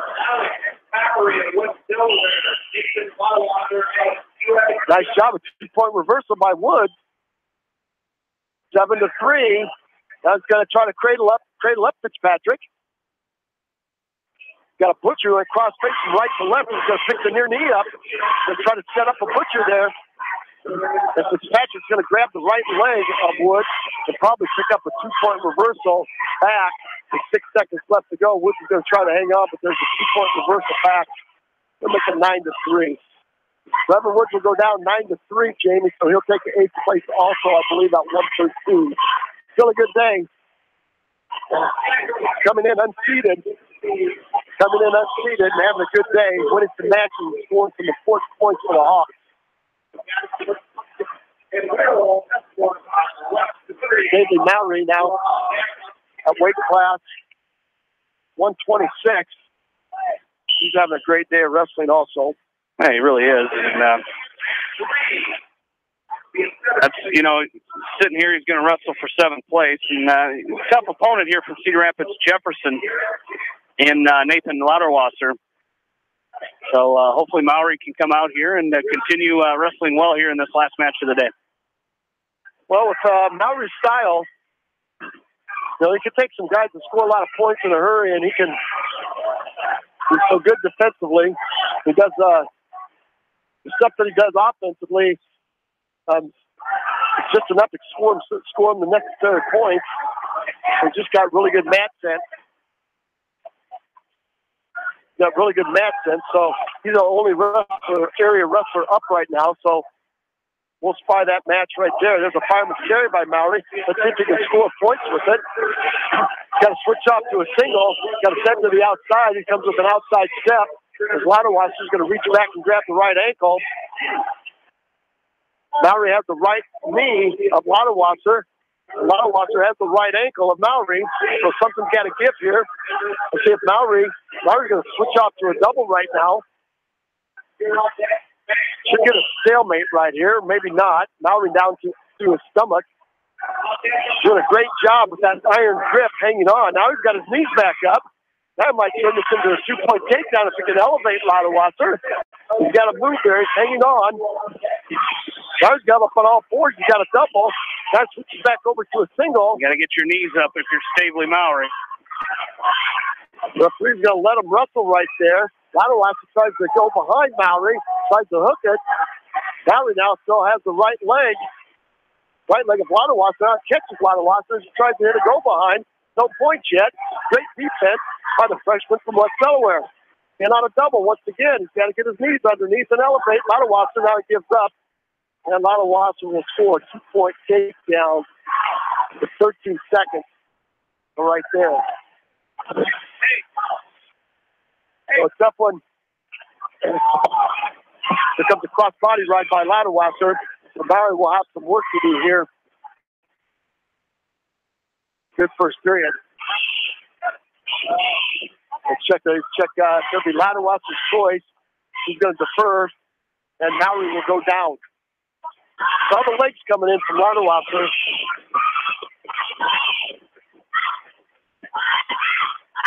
So David Mowry will have some work to do underneath. Got to get that 2 back in a hurry, and then go to his offense.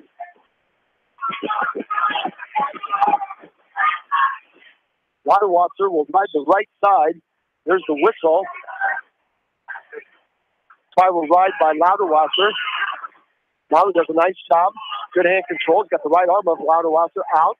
Let's see if he can sit out and turn his face in for one. Cross-face straight attempt by Lauterwasser. He's got Mowry got it locked up. He doesn't have it locked up. Good hand control by the freshman. And just keeping Lauterwasser from locking up the cradle. Lauterwasser now has the left arm of Stavely Mowry trapped underneath. He's going to try to circle the head with a butcher. Mowry's got to be very careful here. Not to let Lauterwasser post that left shoulder and circle the head. 1:15 and counting. Mowry's now going to grab the right heel. And this time a quarter Nelson by Lauterwasser. Got to be careful. Good job by Mowry, not giving up any back points there. Here comes a cross-body ride by Lauterwasser. Mowry's going to catch that right heel. Gets that right heel as Lauterwasser tries to cradle up Mowry. Good hand control by the freshman. Let's see if he can hit a switch off of there. He'll try to switch Lauterwasser. If he can turn this in, he's going to hip high. Take Lauterwasser to his back. Got a 2-point reversal. He's got to have at least 2 back on that. 2 back. Nice job, Jamie. We saw him do that the other night. Reversal and a hip high. Yeah, and that's a great job by Stavely that time. getting that reversal, and not only that, catching him on his back and getting the near fall to take a 4-2 lead. Got up on top with 15 seconds left. Got to ride this thing out. Don't give up any big points here. Keep the pressure on. Keep him down. It's going to be Louder Watson's choice the third period. I imagine he will choose down. That's a good job by the freshman. Let's see his choice will be right now. Louder Watson's choice. He will choose down. Now we take a look at the clock. Up 4-2. He's going to ride the right side. There's a switch attempt by Louderwasser on the whistle. Nice tight waist by Mallory. That's going to reach back and grab the right ankle. He's going to have to come with a hard cross face. As Louderwasser latches onto the left leg of Stavely Mallory. Mallory now has Louderwasser flattened out. He's got a cradle locked up. Let's see if he can keep it locked up. Trying to take the head to the knee. And Louderwasser showing some strength. Showing some strength right there. Now a ball and chain by Mallory. See if he can stack Louderwasser out. He's working on a stack. And a roll through by Louderwasser. No back points there. Mallory now is going to have to work himself back behind. Good hip pressure by the freshman as he steps back behind and covers the leg. He's over the top. He's got to come back with a cross face. Here comes with the cross face. Louderwasser with his hips up. Stand up now by Louderwasser. Off the mat they go. Good job by the freshman. A lot of coaching going on right here. A lot of coaching going on right here by Coach Litter in the corner, Coach Meyer in the corner. There's a switch attempt again by Louderwasser. Nice job by Mallory once again. Now Mallory's going to try to dig a chicken wing on the right side. Mallory will dig a chicken wing on, try to dig a chicken wing on the right side. Trying to set up now a ball and chain. She's got the right arm, right wrist of Louderwasser. Nathan Louderwasser from Cedar Rapids Jefferson. Now cradle. Now he's trying to set up a cross-face cradle. Let's see if he can get it locked up. He's driving hard. See if he can get his hands locked up here, looking for the ball. 33 seconds left to go. Now he's got to get back behind. As Louderwasser gets his base up, gets his knees back under him. Got the right hand of Mallory. Now stand up. Stand up by Louderwasser. Got to be careful here. Don't want to give up two here. 18 seconds left to go. Mallory up on top. Got to come with the cross face. He's got a right ankle. Louderwasser with the right leg of Mallory. Mallory trying to control. In good shape here with 8 seconds left. David Mallory now with the cross face. The far shoulder. He's going to pick up a 4-2 win here, Jamie. What a win for the freshman. Yeah, great job. What a tournament. Great tournament. Exactly right. Especially when you come down here. It's always a tough tournament. You came in. You got 4 ranked wrestlers in this weight class. And he comes out of here, like you said, with a 7th place finish today. It's a great finish today by Stavely Mallory. Oh, freshman getting it done. Well, we got time for a timeout right here. We're going to catch our breath, get a quick drink. We're going to take a short timeout, then we're going to be back with some more area wrestlers ready to go. Back at the Jerry Eckenrod Benton Community Invitational. What a wild and wacky place here today, but some of the best wrestling that you're going to find in Northeast Iowa today. We're going to send it back. We'll take a short timeout. Stay with us. We've got more hold-by-hold action for you right here on Eastern Iowa Sports Station, Mix 94.7 KFCH.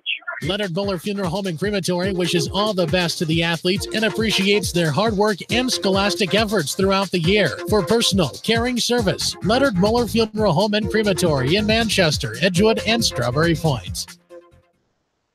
Hey KMCH listeners, GMB is proud to support our area athletes and help bring the sport to you. The GMB Bank team reminds you whatever your financial goals, we're here to help you reach them. Stop by our Manchester location or visit us online at gnbbank.com. Member FDIC.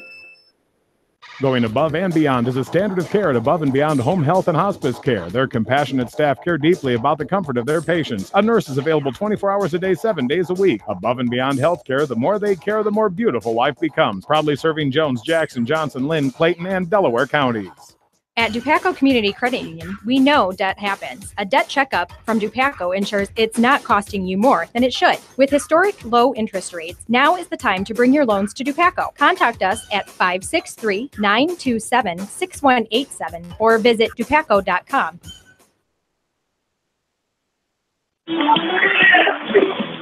Back into Van Horn, Jamie Vansky, Roger Reed along with you. Cole Engel up for West Delaware on mat number 2. As Engel wrestling for 7th place, he's taking on Antonio Pagel from Cedar Rapids Jefferson. And Engel quickly out with a 2-point takedown, leads it 2-0. Minute 24 left to go in this first period. Jamie the skinny on Pagel is he's a senior. He's 13-7. Cedar Rapids Jefferson Jayhawk. And Cole Engel having a great year. Jamie 16-7. And just getting the job done in the middle of the weight there for the Hawks. Having a great season and wrestling very, very well right now. Up 2-0. Again, trying to claim that 7th place here. And again, that would be a feather in his cap. We got all kinds of matches going on all over the place.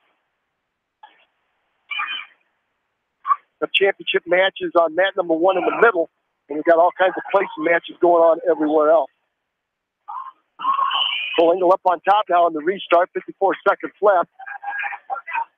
Got a nice tight waist with the right in that tight waist with the right.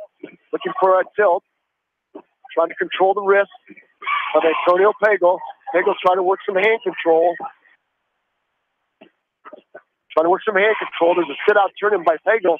Pagel's going to score a 1-point escape as he got some hand control and got 3 of the iron grip of Cole Engel. And sit-out turn-in went right to a stand-up. Good chain wrestling by Pagel. We'll see if Engel can go back to work for that slide-by that he's so efficient with. 2-on-1 Russian tie by Pagel. Pagel now trying to go in on a single. That's got to be a 2-point takedown. Or going off the edge of the mat there. Engel wound up with his right leg inside the left leg of Pagel, and underneath both arms, it looks like a takedown by Engel, but ran out of real estate. Pagel now picking up the tempo here. The last 10 seconds of period number 1. Let's see whose choice it will be. Pagel's got the red leg band on. It will be his choice. He's going to defer over to Engel. Engel will choose down.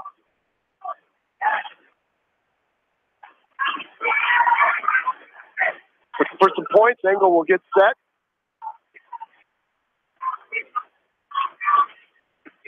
And Pagel will ride the left side. Nice arm clear by Engel to an outside stand-up. And Pagel's going to latch on. Here comes a switch by Engel. High leg over by Pagel. Engel's got a really good switch. A really, really good switch. Try to get his hips out right there. And Pagel covered him up. Inside stand-up this time by Engel. Going to clear the hands. He's going to score a 1-point escape. He'll go up now 3-1. Slide by, 2-point takedown by Engel. 3-point move right there. Boy, nice series by Engel. I see it's picked up the tempo here a little bit. At number 4, we'll have some more West Delaware Hawk action as Jordan Brees will take the mat. He went all day without hardly wrestling a match, and now he's at 2 within the hour. So he's got to like this time frame a little bit better than the last one. As Jordan Brees wrestling for place here today, as Jordan is taking on Jackson Gingrich from West Liberty. We saw Jackson Gingrich, I think, pin Joe Kaiser, Jamie, if I'm not mistaken, from Independence. So tough match for Brees. Gingrich very physical, but as is Jordan Brees. So you got two baby bulls going at it. Engel now up 7-2. Another tilt. Another tilt by Engel. He's up 7-2 with 34 seconds left to go in period number 2. Sit out by Pagel. Step back by Engel. Going to give Engel another 2 points. A near fall. 9-2 now, working on a major decision. Put the hammer down now, Jamie, because you're after bonus points. Yeah, you do, and you talked about that a little bit earlier, trying to crawl back into this team score, and the Hawks trailing by 8 coming into this match for third place is 169-161. So a couple big opportunities for the Hawks here. Yeah, every match is going to count. There's a long shot by Brees. His head's down. Gingrich catches him in a drive cradle. He's got it tight. That might be a foul, Jamie. Breach is going to find it going a little bit hard. There's a foul, 117. So you can just kind of see that coming. Shot. We got a long shot, and on the return, he just cranked that drive cradle up, and Jordan had nowhere to go but to his back. We're on mat number 5. It's going to be Cody Wenger up for West Delaware Wrestling for 7th place at heavyweight, as Wenger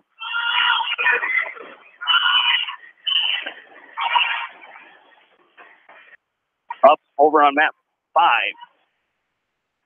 And he's wrestling another big guy. And this big guy's a little bit more aggressive. And it's potentially dangerous as Fago grabbed the left arm. On a sit-out, he grabbed the left arm of Cole Engel. He tried to go underneath and over. The referee stopped it for potentially dangerous, but I think it's going to be a one-point escape for Fago. Wenger taking on Michael Currington from Centerville here for 7th and 8th place. Cody Wenger's going to sleep good tonight, Jamie. All the beef that he's pushed around today, I'm telling you what, that just wears on you. But he's had a great tournament also today. Very undersized at 285. He's got a fantastic job. I'm telling you what, he's given up a head of height, and he's given up a lot of weight one more time. Nice 2-point takedown. Oh, slide by Engel as action restarts.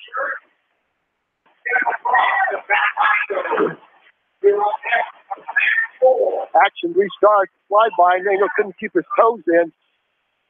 And Fago takes a long single shot. And easy for Engel to fight that off. Another single shot by Fago to the right side of Engel. Engel with a hard whizzer.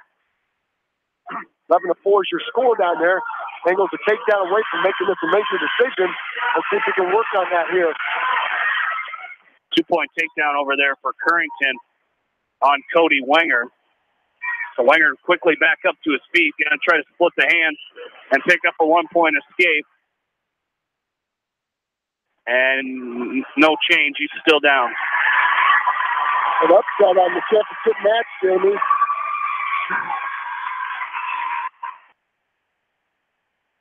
Upset is Esmoil from West Liberty.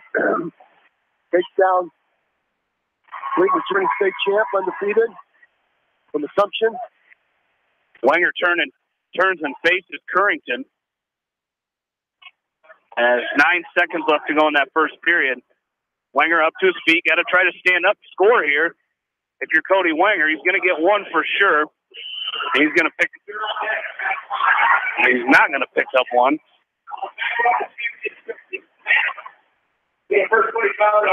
There we go. 1-point escape for Wenger. Say he had the leg up in the air, so it's going to be a 1-point escape for Cody Wenger. We go to the second period. He trails 2-1. Well, 12-4 over there finally. Cole Engel will pick up a major here, Jamie, and take 7th place. That's a couple of bonus points there for the Hawks. Good tournament again by Cole Engel. Losing a couple of close matches in there, but coming back on the backside strong. It'll take that 7th place, so a good day for him. Cody Wenger now. Cody Wenger taking on Currington. I like to say Michael Currington on the scale. He's 9-16. So if Cody Wenger can get on top of him, he can survive the second period top of him.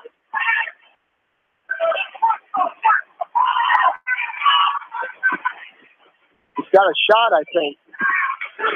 I'll tell you what, if you get to that point, though, when you're pushing all that weight around, trying to push all that weight around. Currington's got some pretty quick feet for as big as he is. 110 and counting. Collar tied by Currington. Single shot by Wenger. Oh boy. Out of bounds. Ah, that was a great shot, Jamie. That was. We've seen Cody get in on a couple good shots today, and just got to finish a little bit quicker and try to finish in bounds. But get right back. You got to go right back at it if you're Cody Wenger here. Well, Cody Wenger had about another 6 inches and about 40 pounds. I tell you what, he's wrestles with a lot of heart, a lot of grit. And tell you what, he's been wrestling these big guys all day today and doing a fabulous job. 41 seconds left to go in period number 2. Princeton comes right out with a collar tie and tries to overhook Wenger. And Wenger's doing everything he can to stay in the middle of the mat. And there he goes with that single again. Let's see if he can finish it. He's trying to back up Currington. Let's see if he can back up the big guy and drop him. And Currington's going to sag on him and roll him off the mat. No points.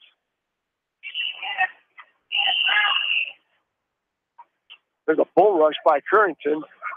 Trying to headbutt. Currington trying to headbutt also Cody Wenger. The referee's going to stop and talk to him about that. That was a bull rush right on the whistle. There's a snap down by Currington. Currington snaps and gets his weight on top of Wenger. Wenger's got to find that edge there. Maybe an arm drag to get out of it.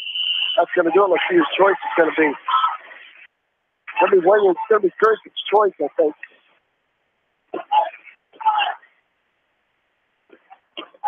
David Fox will stay undefeated. They'll win the championship over Corey Reese from West Liberty. Now we're going to see Kale Meyer come to the mat for the Hawks at 145 pounds. As Kale in the championship taking on Sage Walker of Eddyville-Blakesburg, who's ranked number 6 in Class 1A. Kale Meyer unranked, but all he did was take down Logan Luchin from Don Bosco. It's going to be a great finals match. Cody Wenger ties this thing up, Jamie, 2-2.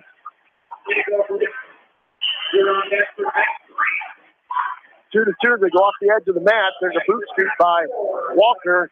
Nicely countered by Meyer. Walker a little bit taller than Meyer. Both these guys stocky, put together, physical. Long single shot by Walker in on Meyer. Meyer's going to counter on a reshot. Meyer in on a double. Gut wrench by Walker. I think Walker's wrestling some freestyle there, Jamie, with that gut wrench.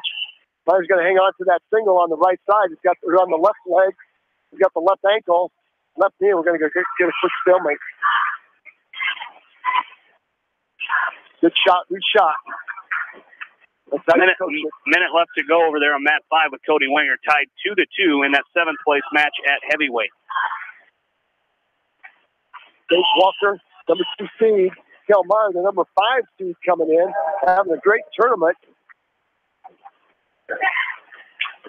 47 seconds left to go. Meyer working a 2-on-1 tie. And Walker's going to have to back out of it. Kel Meyer does such a great job working the head. He's real physical with Luchin, working the head and then dropping in on the single. Long double shot. He's got the back trip. 2-point takedown there for Walker as he goes up 2-0 here. That was a really solid double by the sophomore from Eddyville-Blakesburg. Switch step by Meyer, hard tight waist by Walker. 9 seconds left to go. 3-2 now in favor of Cody Wenger as a penalty point for Wenger gives him a 3-2 lead now as they're still neutral. 25 seconds left to go in this match. So Cody Wenger with a 3-2 lead now at heavyweight for 7th place. Yeah, he's going to get trying to hang on here. 15 seconds left to go. Wenger moving backwards. He's going to get warned for stalling here. 10 seconds. You got to circle in if you're Cody Wenger. Now is when Currington decides he wants to go hard here. 3 seconds, 2 seconds. The headlock attempt and a 2-point takedown for Wenger. He's going to win that match 5-2. Cody Wenger will finish in 7th place here today at heavyweight for the Hawks. Well, he gets the Courage Award today, Jamie. What a day. After some of the beef that he's pushed around today, what a tournament. What a tournament for the junior. All right, the championship match. Nice stand-up by Kel Meyer. Walker drops in and picks up a single. Hard whizzer by Meyer. And we'll go back to the center as they go off the edge of the mat. Back to action as Walker will ride the left side of Myers, taking his time getting on top of Myers. Myers clears the left hand. That comes to a stand-up. Hard shot by Walker. Walker with the tight waist, sit out, turning by Myers. Sit out, turning by Myers. This thing is getting physical as Myers goes right back to the work on the head of Sage Walker. Freshman from West Delaware having a whale of a tournament. Trying to win a gold medal here. So you talk about a feather in the cap coming out of this way to the championship. There's a hard single by Walker again. Boy, just loads that up. Cuts across, traps the knee. All right, just loads that double up, Jamie, and just explodes through it. Yeah, and he doesn't stop, and that's what makes him so difficult. That's so difficult to defend is, like you said, once he gets in there, he just goes, and he hits it so hard that you really don't have an opportunity to defend it. So Gilmeyer's going to have to get going here, down 4-1. Well, if he could score one more point here, he's got 42 seconds to score another one. Cut the lead in half. It's going to be Walker's choice the third period. Walker's choice the third period. Meyer will have some work to do. There's a hard ride now as Meyer is sullied down in the middle of the mat. As Walker is making Meyer carry all of his weight inside wrist now by Sage Walker. He's got the left arm. Joe Meyer tied up. Meyer now coming to an outside stand-up. 16 seconds left to go. Walker with the tight waist. But a lot of forward pressure, not letting Meyer get his hips out. Controlling Meyer with a tight waist and a chop. Walker just on top. Right now, just hanging on. Meyer trying to clear his arms. That will do it for period number 2. That'll be Walker's choice. He will choose down. Dale Meyer coming into the tournament at 15-3. A first round fall. A 7-2 win over Tiger Terpstra from Centerville. Then an 8-4 win over Logan Luchin. So a win here would almost get him to 20. Nice tight waist by Myers. Got Walker belly down. Now Walker tried to come with a switch. It almost looked like Meyer locked up hands. Meyer now riding tough in the crossface from right to left. And right back with a tight waist. Walker trying to Walker facing out underneath, not doing anything other than let Meyer ride that tight waist. Now sit out by Walker. Walker's going to try to cut the corner on Meyer and pick up a 2-point reversal with the switch, and he does. Making the score now 6-1. There's a 1-point escape by Meyer.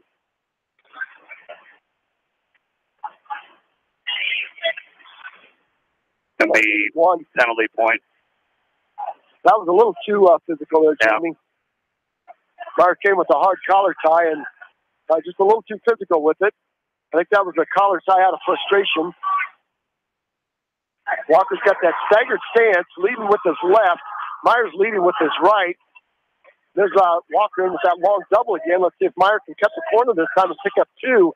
55 seconds left to go. Trying to cut the corner on Walker. Walker's going to control the right elbow as Meyer's got a front headlock and try to cut the corner on him and hit that go behind for a 2-point takedown. He's going to pick up a 2-point takedown. It's 7-4 right now.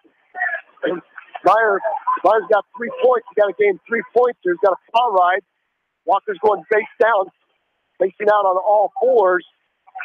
I think Walker's just going to sit underneath. There's a short sit now by Walker. 21 seconds left to go. Meyer with the tight waist. Good hand control by Walker underneath, not letting Meyer tie anything up. 12 seconds left to go. Take away those 2 takedowns. 7-4. Walker's going to win this match. 7-4. But I'll tell you what, a great match. Great day by the freshman, Jamie. It really was. We're going to move on now over to mat number 4 as Mitchell Mangle comes up on mat 1 in the championship. We're going to have Ryan Phillips over on mat number 4 as Phillips wrestling for 3rd place. He's going to be taking on, he's wrestling for 5th place as he will be taking on Luke Radicke from Benton Schellsburg. We got Mitchell Mangold. Mitchell Mangold at 152, taking on Joe Kelly from West Liberty. Kelly is 26-2. I'm not sure what the ranking is, Jamie, but it's high. Mangold's ranked 4. Again, this is a state meet medal match right here in the finals of the Benton Community Tournament. We'll get the skinny here. Get the skinny here on Joe Kelly. 152. Joe Kelly is ranked number 2. Mitchell Mangold is ranked number 4. Dakota Warrior from Eddyville Blacksburg is ranked number 10. 182 pounds. Quentin Reckheimer is going to win by medical forfeit, so he will finish in 5th place today for North Lynn. So Radke from Benton Shellsburg and Phillips going at it. So get the skinny on Radke. On mat number 4, Luke Radke, the junior, at 18-5. Ryan Phillips, 19-3. And then this will be huge. There's a nice single by Phillips in deep. Let's see if you can take Radke. No points yet. Phillips took that single off to the side a little bit instead of have to get his legs back under. Radke's trying to circle from left to right and trap the heel of Ryan Phillips. Phillips still latched onto the right knee, and we're going to get a stalemate. Championship match. Still no score between Mitchell Mangold and Joe Kelly, as Kelly tried to whip over on Mangold to start the match. As they went out of bounds, 45 seconds left to go now. Mangold with a collar tie on the right side of Kelly. Kelly controlling the right hand of Mitchell Mangold. Now, collar tie on Mangold's right. Double leg attempt by Kelly. Mangold fights it off. Now double underhook by Kelly. Looks like he wants to go upper body with Mangold, and I don't think that's where Mitchell Mangold wants to be in this championship match. Is now a double leg, a straight-on double by Kelly. Mangold fights that off. Very physical is Joe Kelly, and it's showing early on he's ranked number 2 in the state in Class 2A, and it shows early on here why he is ranked 2nd in the state. Nice second period starts with Phillips 0 and Radke 0. Another good shot as the first period ended, and Ryan Phillips could not quite finish that single. Tried to back trip and dump Radke, but Radke caught Phillips. Very strategically ruffled match here against Radke and Phillips. Junior and the juniors, 2 juniors, do the Womack's best right there at 132.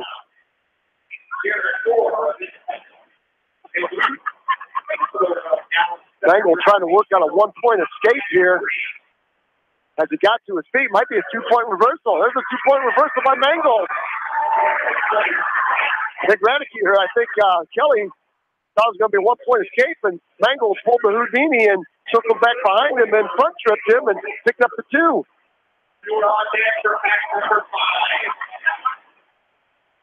Great job. This is where Mangold is tough. We'll see how tough he is against the number 2 ranked Kelly. Inside wrist by Mangold on the right side. Some drive Kelly across the mat, being physical. Mangold showing a little physicality himself. 1:21 left to go in the second period. Mangold up 2-0, right in the inside wrist. Trying to work a bar arm, trying to roll that inside wrist out through a bar arm. And Jamie, that's a good place to be for Mitchell Mangold. That is, and it's got to continue to go here. And we've said all season, Mitchell Mangold is best when he's on top, as we'll add another match to our list here. Ryan Phillips still scoreless with 12 seconds left in the second period, stalling now on Radke. Over on mat number 4, Matthew Doyle out to a 4-1 lead here in the second period. 2 takedowns for Doyle and an escape as he's taking on Brock Radke from Benton Shellsburg. Well, the Radke brothers are tough. Phillips needs to score a point here. 0-0. Radke tough with the legs on Phillips. On the restart, Mangold started on the left, or on the right, quickly bumped over to the left. 39 seconds. There's a stand-up by Kelly. Mangold's going to lift and return. Mangold showing some physicality, Jamie. Yeah, and that's what you like to see. He's going to go to that far shoulder. He's going to pick up a 1 count, trying to turn Kelly over. He's got to try to hook that shoulder blade. And there it is. He's going to pick up near fall points as Mitchell Mangold. You got to get him. He's trying to get him off the throat there of Kelly. The official takes Mangold's hand off, and Mangold's going to pick up a 3-point near fall near the edge of the mat to end this period with 5 seconds left. Mitchell Mangold's going to go up 5-0 here after a great second period. Oh, that's huge. 1-point escape by Luke Radeke. First here, 1-0, minute and a half left to go in the match. So Phillips is going to have to do his magic. He's been in on a couple of nice shots, hasn't been able to finish them. 1-point escape for Brock Radeke and another 2-point takedown for Matthew Doyle makes it 6-2 as Joe Kelly chooses neutral to start period number 3 on Mitchell Mangold in the championship match. Well, we're neutral in the 5th and 6th place match with Radeke and Phillips. 104 counting here. Wait for Ryan Phillips to pull the trigger, get back in on that single, and finish that. He's been in twice on that single, and he hasn't quite finished it. Underhooked by Phillips. Radeke's doing a good job, still applying forward pressure. 44 seconds now and counting. Shot attempt by Joe Kelly. Mitchell Mangold goes to a front headlock situation. Now back to his feet is Kelly. 1:14 left to go in the championship match as Mangold trying to snap Kelly down in that front headlock. Kelly back up to his feet. Minute 5 left to go. Got to be careful here if you're Mitchell Mangold as he goes to a cross knee pick, and we get a stalemate out of that front headlock position. So we'll go back to the center and restart. 1 minute left to go. In period number 3, Mitchell Mangold with a 5-0 lead in the championship at 1:52. Long shot attempt by Kelly. Mangold fights it off, and he's back to his feet. Now 2-on-1 on the right side of Mangold does Kelly and tries to do a little slide by. Mangold dives in on a high crotch as Kelly tries to come in. He gets him off his feet. Mangold's going to come around and pick up a 2-point takedown. So Mangold goes up 7-0 here with 35 seconds left to go in the third period. Jamie, that's going to be a 1-0 loss for Ryan Phillips. 1-0. So Phillips will take 6th place here today.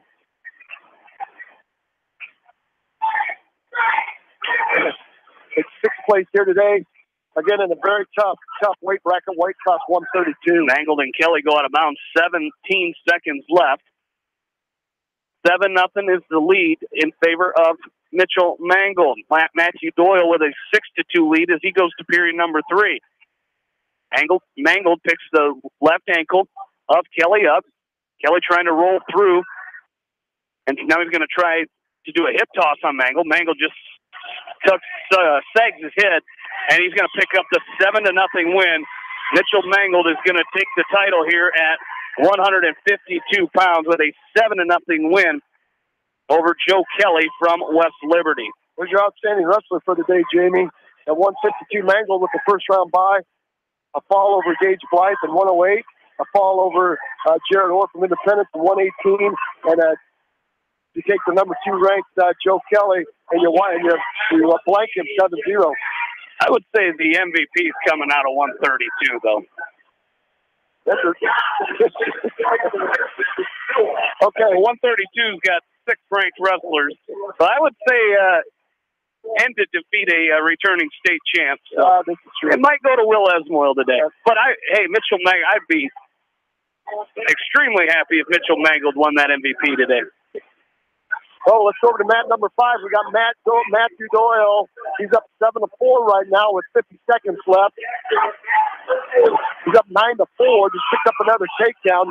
9-4 with 45 seconds left to go in the match. That's a weight class 138. So Matthew Doyle having a great tournament here also today. Team scores. Tom Bosco's going to win this thing 219. West Liberty 177. Williamsburg 174. West Delaware 164.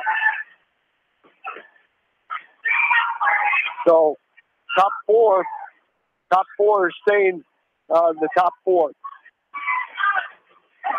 13 seconds left, and Matthew Doyle riding tough on top, applying a lot of forward pressure. He's going to win this match over Brock Radicke, 9-4. Get the job done. And good way to end the tournament.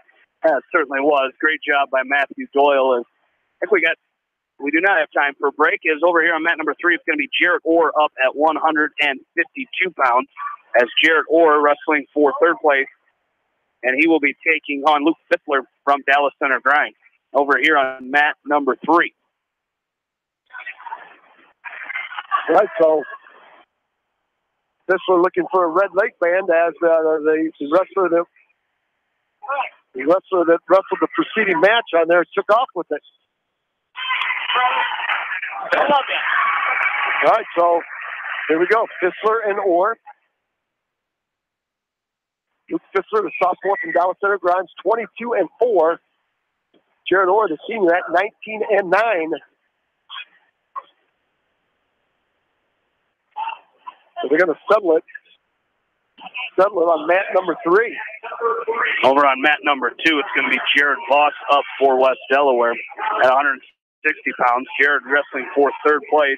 He's going to be taking on Kevin Malloy from Williamsburg for third place. That's another interesting match.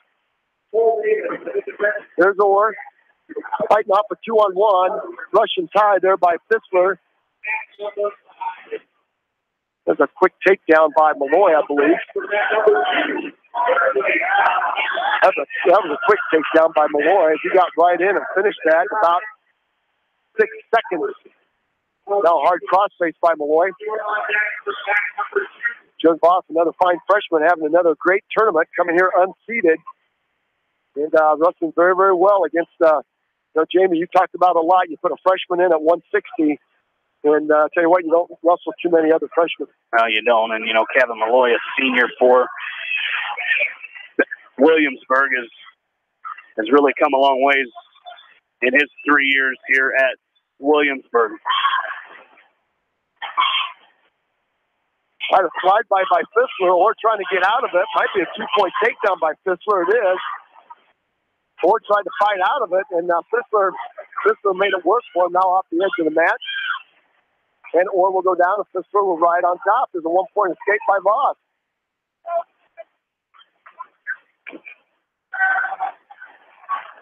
There's a 2-point takedown by Malloy.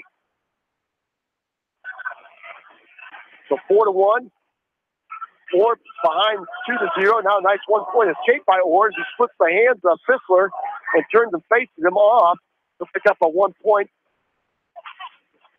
To pick up a 1-point escape. Championship match at 160. Zane Mulder for Dallas Center Grimes taking on Austin Hellman from Don Bosco, 2 seniors. Hellman is 26-1 and Mulder is 23-0. And it's a 2-1 lead by Mulder.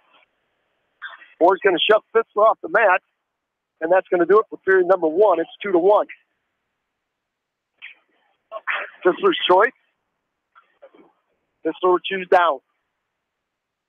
And I'll put Jared Orr up on top.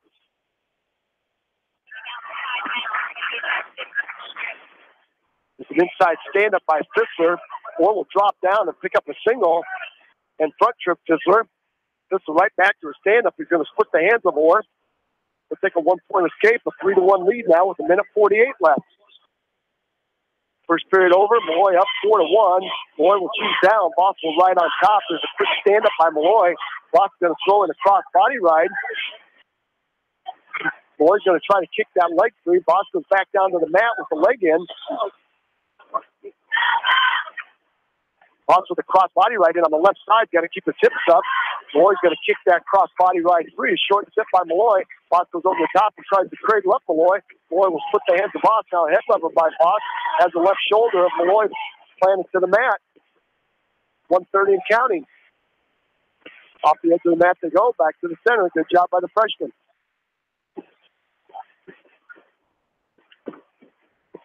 Five and a half points between West Delaware and Williamsburg. Which would be a good swing match here for the Hawks. Jump into that third place team standing. 58 seconds left to go. Fissler up on top of Orr, 5-1 and riding, crossbody ride. Fissler gets too high. Orr bumps him off. 1 point escape by Orr, 5-2, 48 seconds left. Good hand fighting going on right now. Long shot by Orr, head to the outside and down. A stuff and spin by Fissler will give him a 2-point takedown. Jared Voss still up on top of Malloy, riding tough. Making Malloy carry his full weight here. Those 2 early takedowns by Malloy put Voss behind 4-1.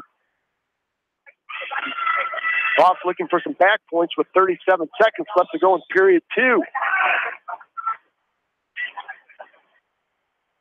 Orr looking for some points here. He's down 7-2 with 18 seconds left to go in period 2. Voss up on top, staying behind.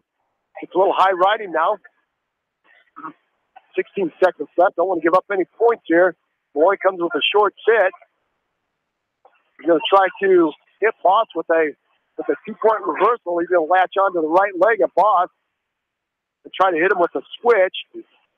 Jared Orr's choice over here. He's going to choose neutral to start the third period, down 7-2. Over here on mat number 3, taking on Luke Fissler from Dallas Center Grimes. Fissler quickly to a 2-on-1 on the right side of Jared Orr. Orr's got to try to fight that off. Now high crotch attempt by Fissler. Orr's going to fight it off and hip into him. Gets a whizzer, but they go out of bounds. 1:43 left to go, third period. Jared Voss is Malloy's choice in the third. He's going to choose neutral. And Voss will take the first shot in on Malloy. I'm not sure if Jack Newhouse was injured, but Cole Davis will win that match for 5th place at 170 pounds over Jack Newhouse. So Newhouse will forfeit that final match for 5th place at 170. Well, we'll have to find out what's going on there, Jamie. Do a little investigating. 2-point takedown by Malloy as he got in deep on that single again. Voss will come to his feet. Look for a stand-up and a 2-point 1-point escape. Malloy doing a good job controlling the head and neck. Now Malloy will step inside. His right leg inside the left leg of Voss and stay behind the arms. 2-point takedown over here for Luke Fissler and a 1-point escape by Jarrett Orr. Makes the score 9-3, and Fissler in on another shot. He's going to pick up another. They're going to say they're out of bounds before he got the 2. It'll be 9-3, 45 seconds left to go. This was a pretty good sophomore, Jamie, 22-4. That was Center Grimes. Quickness on his feet. Boy in. 6-1. Voss trying to score some points. 2-point takedown over here for Luke Fissler again. He's going to go up 11-3. 20 go. Now he's going to cut Jarrett Orr loose once again. It'll be 11-4. Now Orr going to go upper body, and he's going to throw Fissler, but he can't get this one upper body. Fissler to his back. What an unbelievable comeback that would have been by Jarrett Orr to get a fall down 11-4. Well, Jamie, the door sometimes opens, and if you happen to catch it, there's going to be a 2-point reversal by Voss. And a 2-point takedown for Fissler, and he's going to win 13-4 major decision over Jarrett Orr. So Jarrett Orr will finish in 4th place here today for Independence. And Jared Voss will finish in 4th place. 6-2. They're going to give him an escape, but not the takedown. So Jared Voss, the fine freshman, having a great day here, Jamie, coming in unseated again at 160. And over here on mat 4, it's going to be Seth House taking the mat for Independence. At 160 pounds, this House will be taking on Brody Shear of Benton Community.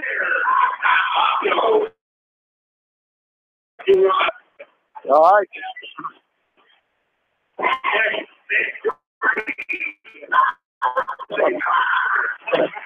Mat number 4 we go. At number 4, at 160, Seth House and Brody Shear.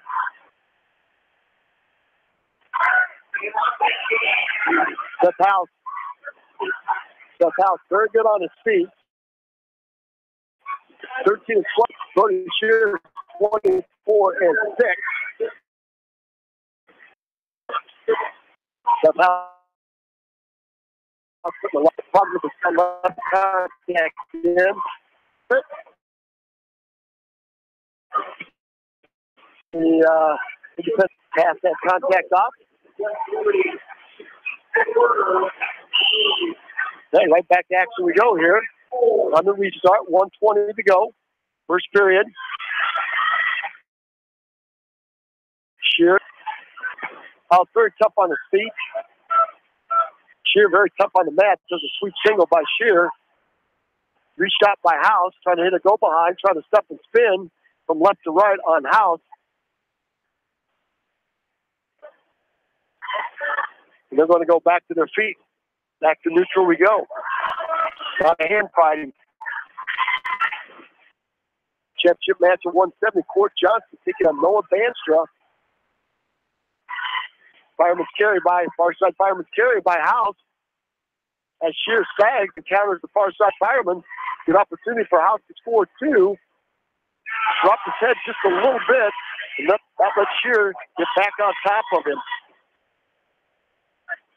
32 seconds left to go. Period 1-0-0 on the scoreboard.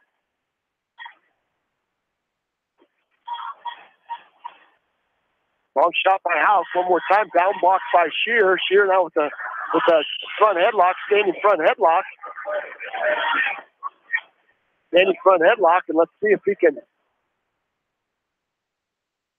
make that work for his advantage. And he doesn't. 6 seconds left to go. Long shot by Shear is going to drive House off the edge of the mat, and first period is going to end at 0-0. And Shear, we saw Brody Shear take on Jared Boss in that quarterfinal round, and that was a Jake Boss win. So kind of a toss-up match here at 160 for fifth place. The common opponent is they've both been beaten by Jared Boss, so both pretty good matches as well. Yes. Solid matches. You are right. There's a stand-up by Shear. He's going to choose down. That's a 2.8 second stand-up by Shear. He splits the hands of House. Scores 1-0 on the scoreboard. He will go up 1-0, so this thing again, a lot of wrestling on the feet, a lot of hand fighting. Good defense by both wrestlers. Had a good shot to hit the mark.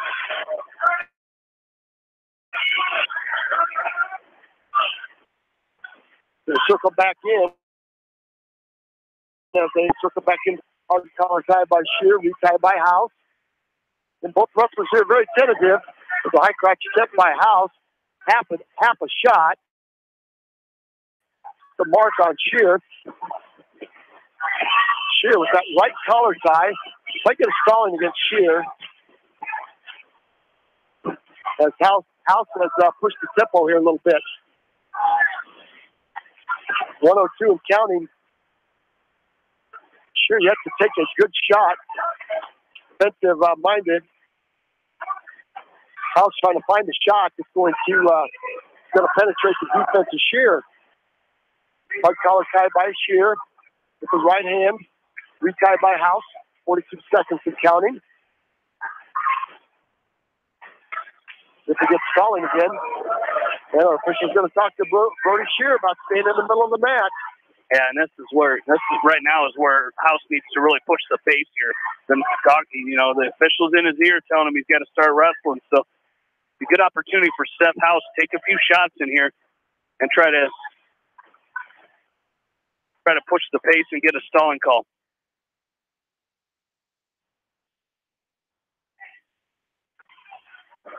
Back to action, 12 seconds we go. And again, Jamie, Seth House has a great offense on his feet, and he didn't pull the trigger once this period. Yeah, take it to the third period. That's going to be House's choice here. So he's going to go down. He's got to get away here. Try to tie this thing up. Then he's got to go to work on his feet. Like you mentioned, he just couldn't pull the trigger in that last period. So now Gabe tied the match up. Spiral ride. But sure to ride in on the right side of House. Blocking him off. Now Shear has House belly down. Working an inside wrist on the right. Trying to roll that inside wrist out to a bar. Shear's up on top. If he can get the wrist out. House is going to have to back over it. 1-0. Brody Shear up 1-0, courtesy of that escape in the second period. Now he's got a bar arm. He's got the right arm of Seth House. Got it right across his back. Now see what he tries to set up with it. House is going to go belly down and see how Shear decides to use this. Shear's going to try to set up a farmer's. He tries to go around the head and under the left arm and lock that up. House doing a good job of blocking him off. Now House is going to free that right arm, so he should be free to go right here if he pops his hips up. And Shear's going to cover his hips right back up again, so House will stay belly down one more time. Yeah, he's got to move up. You know, like you said, he had an opportunity there and had his hips free, but he got that arm free. He just had to pop his hips up and get the escape. Now he's back up to his base. He's got to keep working out. With 29 seconds to go, this is go time. It's Seth House. Trying to get to your feet. Got to score one here. Right now, it's mind over matter. Your body's going to go where your mind tells it to go in 16 seconds. Shear up on top, right in an inside wrist. And the Seth House is content, Jamie, to stay down. That's how that match is going to end. Seth House is going to lose this match 1-0. And, boy, oh boy, that's very surprising. Yeah. As much offense as Seth House has, that's very surprising. Yeah, he just wasn't able to get it going there in that match, and it ended up costing him. You know, it's hard to. That's going to be a tough one to swallow, a 1-0 loss, as he'll have to come back and get ready to go next week, learn from that one, and try to get back on the winning thing. But like you said, just kind of surprising he didn't open up at all, especially in that second period. He had an opportunity to score after he gave up the escape. We're going to move up to 220 over here on mat number 3. It's going to be Ben Ridenauer from West Delaware wrestling for third place. He's taking on, going to be, I can't find him. There he is, Dawson Sweet Jefferson, the tournament at 3-1, as he's now 2 in this tournament, and takedown for Ben Ridenauer as he goes up to. It was a nice job. He got in on a single, and what I liked the leg of Sweet, and didn't mess around to let Sweet put in the whizzer, and that's just a great job by Ben Ridenauer. Behind it looks like Sweet is roly-poly. So Ben Ridenauer's going to have to stay behind and control hips.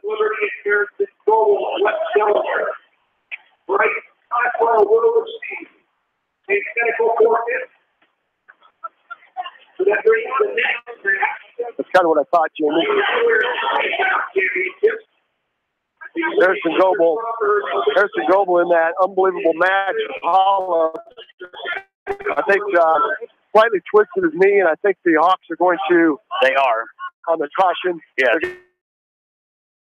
Which is a good to this point. There's a lot of wrestling left to go here for Harrison Goebel. Like see that match in the state finals anyway. Oh, there's a throw by Bar. He's got Sweet on his back. Could be a fall. There it is. Sweet stepped in and tried to throw Ben Ridenauer. Ridenauer loaded him up and hip tossed him. You might have heard the thump. We heard the thump here. So Ben Ridenauer having an exceptional day here, Jamie. Exclamation point to his day with a nice fall. He's going to take seventh. He's going to take third place. Outstanding day for Ben Ridenauer. Yeah, he won his first-round match, then lost to Kobe Simon. And let's see. Lost to Cotton Penn. 1, 2, 3, 4. 4-1 on the day for Ben Ridenauer, and he's going to take home third place. And he's going to place higher than the kid that beat him in the first round, Kobe Simon. Oh, I tell you what, that was exciting right there. As Simon finished in 5th place today. So, great job today by Ben Ridenauer coming out and getting third place in this tournament. That is just huge. Well, our last match, I think, of the day, Jamie, is on mat number 3. That's Drew Evans from Independence. I got Hunter Crawford in the finals at 220. Okay, yes, you do. Thank you very much. That will be up. That one right now is 182. There'll not be a match. So that'll be the next match up. So we've got a couple matches left here. Goebel will finish in 2nd place today after the medical forfeit in the finals. Okay. So Drew Evans up at 285. And he's taking on Bryce Timmerman from Benton Community. Evans, the junior, at 15-11, and Timmerman, the senior, at 14-12. Evans has the size advantage on Timmerman. Timmerman drops in on a fireman's carry. That made it easy for Evans to stuff his head and spin. Now Evans on top. Evans on top, trying to work a power half Nelson. Trying to work a power half Nelson on Timmerman. Timmerman's going to pop his hips up. Evans on the right side knocks up a power half Nelson. Timmerman's going to wing that down and break the grip of Evans. Now stand up by Timmerman. And we got blood by Timmerman.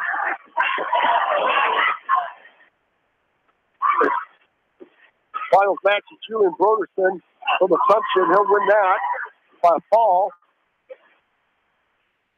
Which will bring up that 220-pound match with Hunter Crawford. So we've got Timmerman with a cut over his right eye. I think that happened when he was wrestling Cody Wenger, and that opened up as Drew Evans came with that power half Nelson. Westmore will step to the mat, take his hand raised for 195. Then we'll have Hunter Crawford up at 220. All right. Should be an exciting match here. This is a big 220-pounder. He's tall. From Assumption. Yeah. Somebody that hasn't been in there. It's Henry Martin. Henry Martin, 8-11. All right, here we go. Hunter Crawford and Henry Martin going at it. There's Crawford. Crawford with a shuck to a knee pick. And we got blood, Jamie. All right. Oh, at least this one's going to start. We got Hunter Crawford on that shuck. Butted heads with Henry Martin. And he's going to go to the blood corner. So we're going to come back to action there. There's a 1-point stand-up by Timmerman. Drew Evans coming right back with a double underhook. And Evans is going to try to elevate, try to jack up Timmerman. And Timmerman, nothing to do with that. 8 seconds left to go, first period. It's been a pretty quick day, Jamie. It's 5:45. We got 2 matches left. So yeah. And what time did we get underway this morning? It's close to 11. Quarter to 11. 45. So pretty smooth tournament. I think the format that they did here today is definitely a winning format that and can continue here the way they've done things here today. Yeah, the hospitality's been great. We've been in a good location. We changed our location from the west wall to the east wall. That's been a great place for us to be, and just a great opportunity. There's a hip toss by Evans. He throws Timmerman on his back. Could be a fall. There it is. In 2:19, he got that double underhook and stepped through with a hip toss. That 2-point takedown on the championship match by Hunter Crawford as he goes up 2-0 here with a minute left to go as we're back to action there. So Drew Evans is going to finish in 5th place here today for the Mustangs at heavyweight. That's a great tournament for Drew Evans today. And now we've got Hunter Crawford, the lone match, the final match. There's a championship heavyweight match. Our final match for the day. There's a nice butcher by Crawford. He's got Martins going to his back. He's circling the head. No bad points there as Martin finds his belly. And Crawford's going to reload the butcher. Let's turn this into 2. He's got Martins on his back. Could be a fall. There's the fall. In 140, Hunter Crawford capping his gold medal day off with a 1:40, 1 minute and 40 second butcher for a pin. He'll take the gold medal, and the Mustangs will have a champ here today, Jamie. Great tournament for Hunter Crawford. No, it certainly was, and a great job by him getting the title. And Drew Evans, kind of back-to-back falls there for the Mustangs to finish this day off, and just really did a great job. So great job by the Mustangs today as they finished in the top half of this tournament. I think they're probably going to finish in 8th place. I'm not sure if they could bump up to 7th with that pen. No, they can't. They're going to finish in 8th place today. So great job by Independence today in this tournament. So let's quickly recap all of our area wrestlers and how they did today as our coverage here today is done, hold by hold action. We start at 106 pounds. For West Delaware, it was Luke Farmer finishing in 8th place today. As in the 7th place match, Farmer was pinned by Mike Betterton of Benton Shellsburg in the championship match, or in the 7th place match, Brock Eldridge from Independence went 1-2 on the day and did not place. 113 pounds. Heath Moyer of North Lynn was your champion today as he was the number 1 seed, went into the finals and won 9-5 over Michael McClellan of Don Bosco to take home the title at 113. Thomas Madison of Independence did not finish today as he did not place today.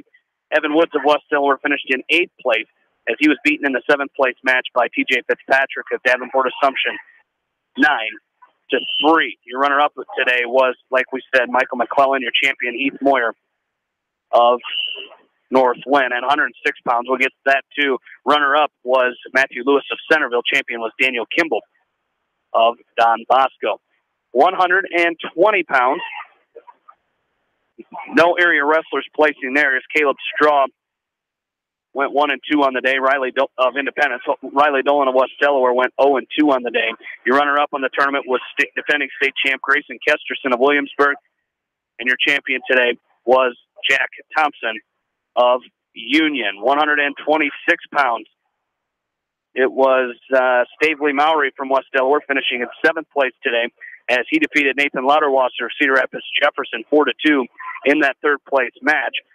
Holden Griffith of Independence did not place. He went 0-2, and Curtis Schott went 1-2 on the day, or 1-3 on the day, and did not place. 130 championship match. Your runner-up was Jalen Schropp of Williamsburg. Your champion was Easton Larson of Don Bosco. 132 pounds. Defendant did not place. He went 0-2. 0-2 on the day and did not place. Ryan Phillips of West Delaware finished in 6th place as he was beaten the 5th and 6th place match by Luke Radicke from Benton Shellsburg 1-0. Your runner-up in the tournament was Matt Robertson of Davenport Assumption, and your champion was Will Esmoil of West Liberty. 138 pounds. Trevor Cherry of North Lynn did not place as he went 0-2 on the day. West Delaware's Cole Engel finished in 7th place as he defeated Antonio Pagel of Cedar Rapids Jefferson 12-4 in the 7th place match. Matthew Doyle of Independence finished in 3rd place today as he won 9-4 in the 3rd place match over Brock Redicke from Benton Shellsburg. Your runner-up today was Coy Roos of West Liberty, and your champion was Gable Fox of Don Bosco. 145 pounds.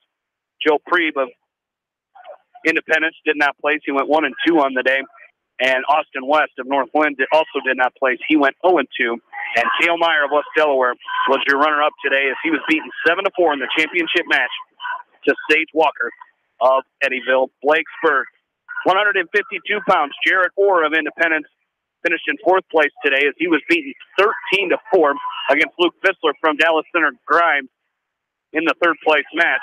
Your runner-up today was Joe Kelly from West Liberty, who was beaten by Mitchell Mangold of West Delaware 7-0 in the final. So Mangold, your champion at 152 pounds. 160 pounds. 160 pounds today, it was Seth House of Independence finishing in 6th place today in the tournament as he was beaten in that 5th and 6th place match 1-0 to Brody Shear of Benton Community. Jared Voss of West Delaware finishes in 4th place today. He was taken down by Kevin Malloy 6-2 in the 3rd place match. Your runner-up today was Austin Hellman of Don Bosco, and the champion from Dallas Center Grimes at 160 pounds was Zane Mulder.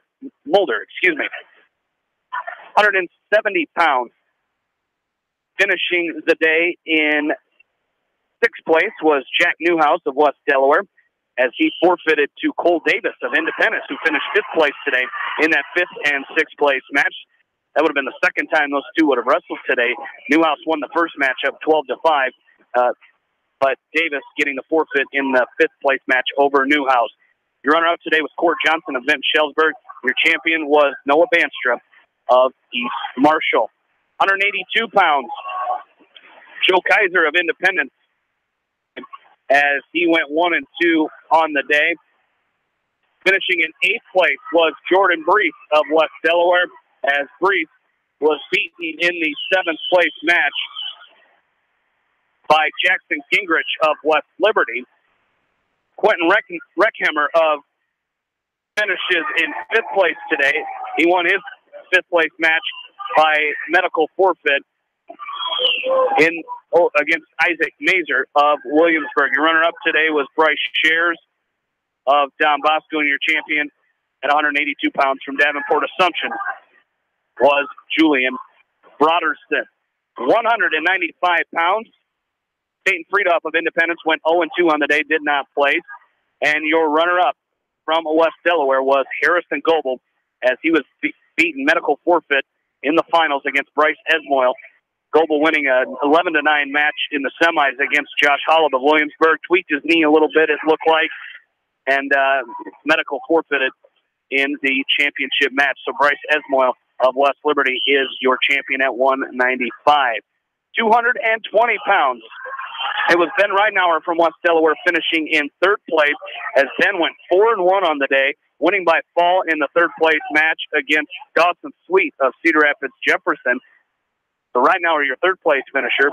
Your runner-up today was Henry Martins of Davenport Assumption, who was beaten by Hunter Crawford of Independence by fall, 1 minute and 40 seconds in the final. So Hunter Crawford of Independence is your champion at 220. At heavyweight, it was Cody Wenger of West Delaware finishing in 7th place today.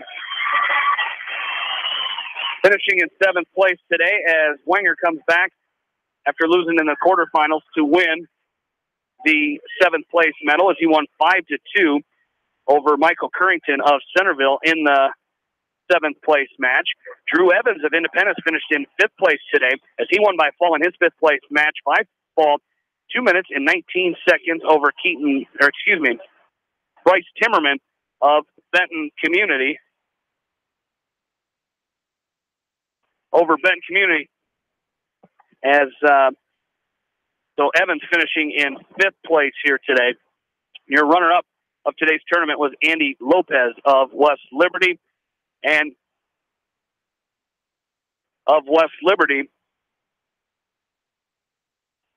your champion today, winning 3-1 in the finals, was Keaton Zimmerman of Williamsburg. Final team scores here today, as we pull them up here real quick. Finishing in 16th place was Benton Community, 39.5 points. 15th was North Lynn, 40 points. Cedar Rapids, Washington was 14th with 41 points. East Marshall had 50 points. They finished in 13th place. In 12th place with 59 points was Centerville. Cedar Rapids Jefferson finishes in 11th. They had 75.5 points. In 10th place, Benton Shellsburg, 77.5 points.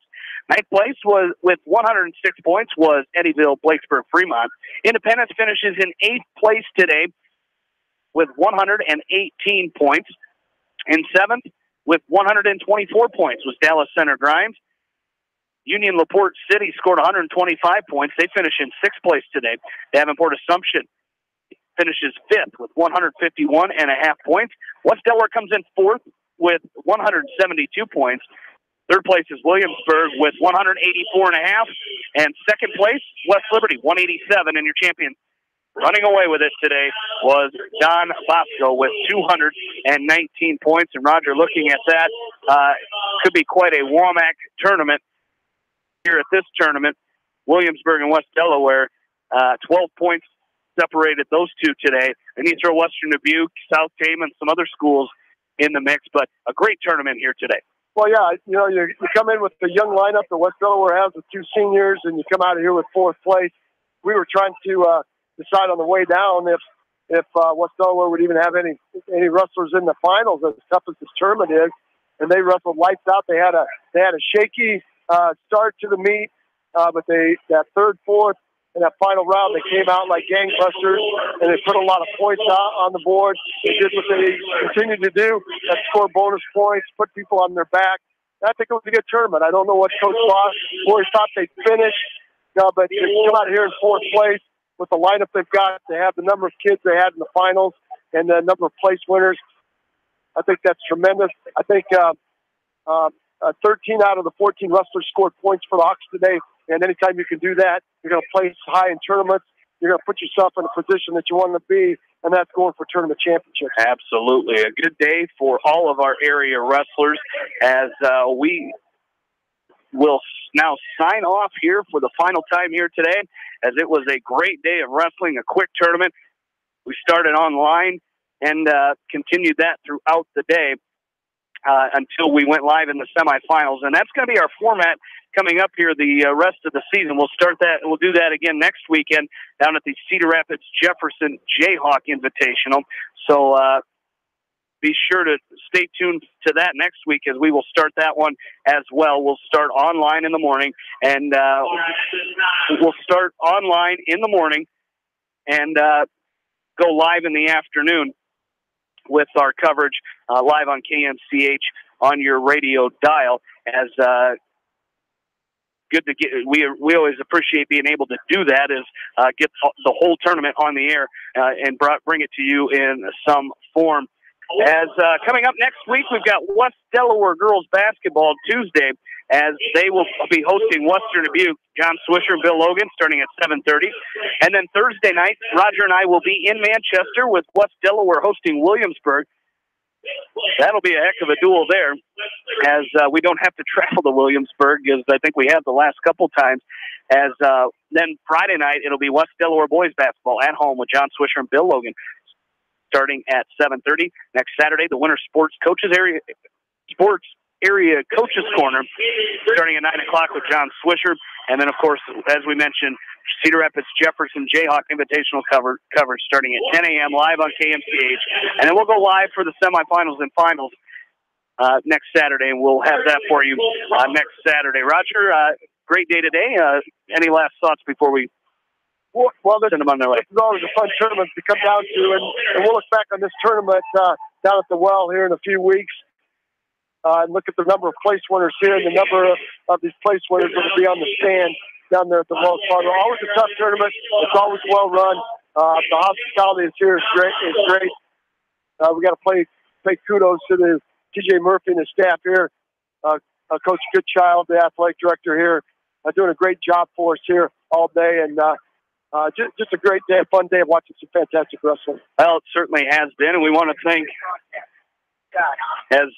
thank everybody for tuning in today, as that's going to do it for us here. We want to thank the sponsors of high school wrestling here on KMCH, because without them, we would not be able to bring you this broadcast of the great high school wrestling that we get to see here, especially on a Saturday.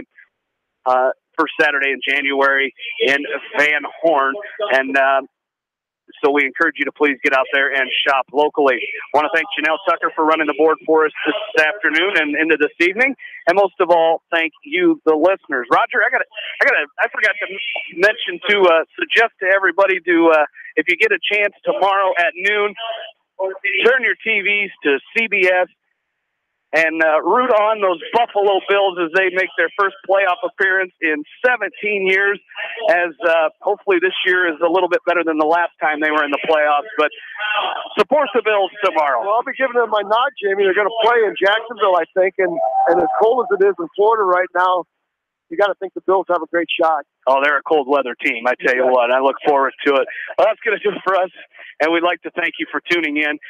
Thank you, the listeners, and some of you that tuned in with us all throughout the day, online and this afternoon on the air on KMCH. You've been listening. For Roger Reed, I'm Jamie Vaskey, and you've been listening to High School Wrestling on Eastern Iowa Sports Station, Mix 94.7 KMCH. Have a great night, everybody. The Manchester Press is your community newspaper. Check out the sports section for game stats and photos of area players and game highlights. The Manchester Press, serving the area for over 130 years. At Precision Collision, we are committed to providing you with high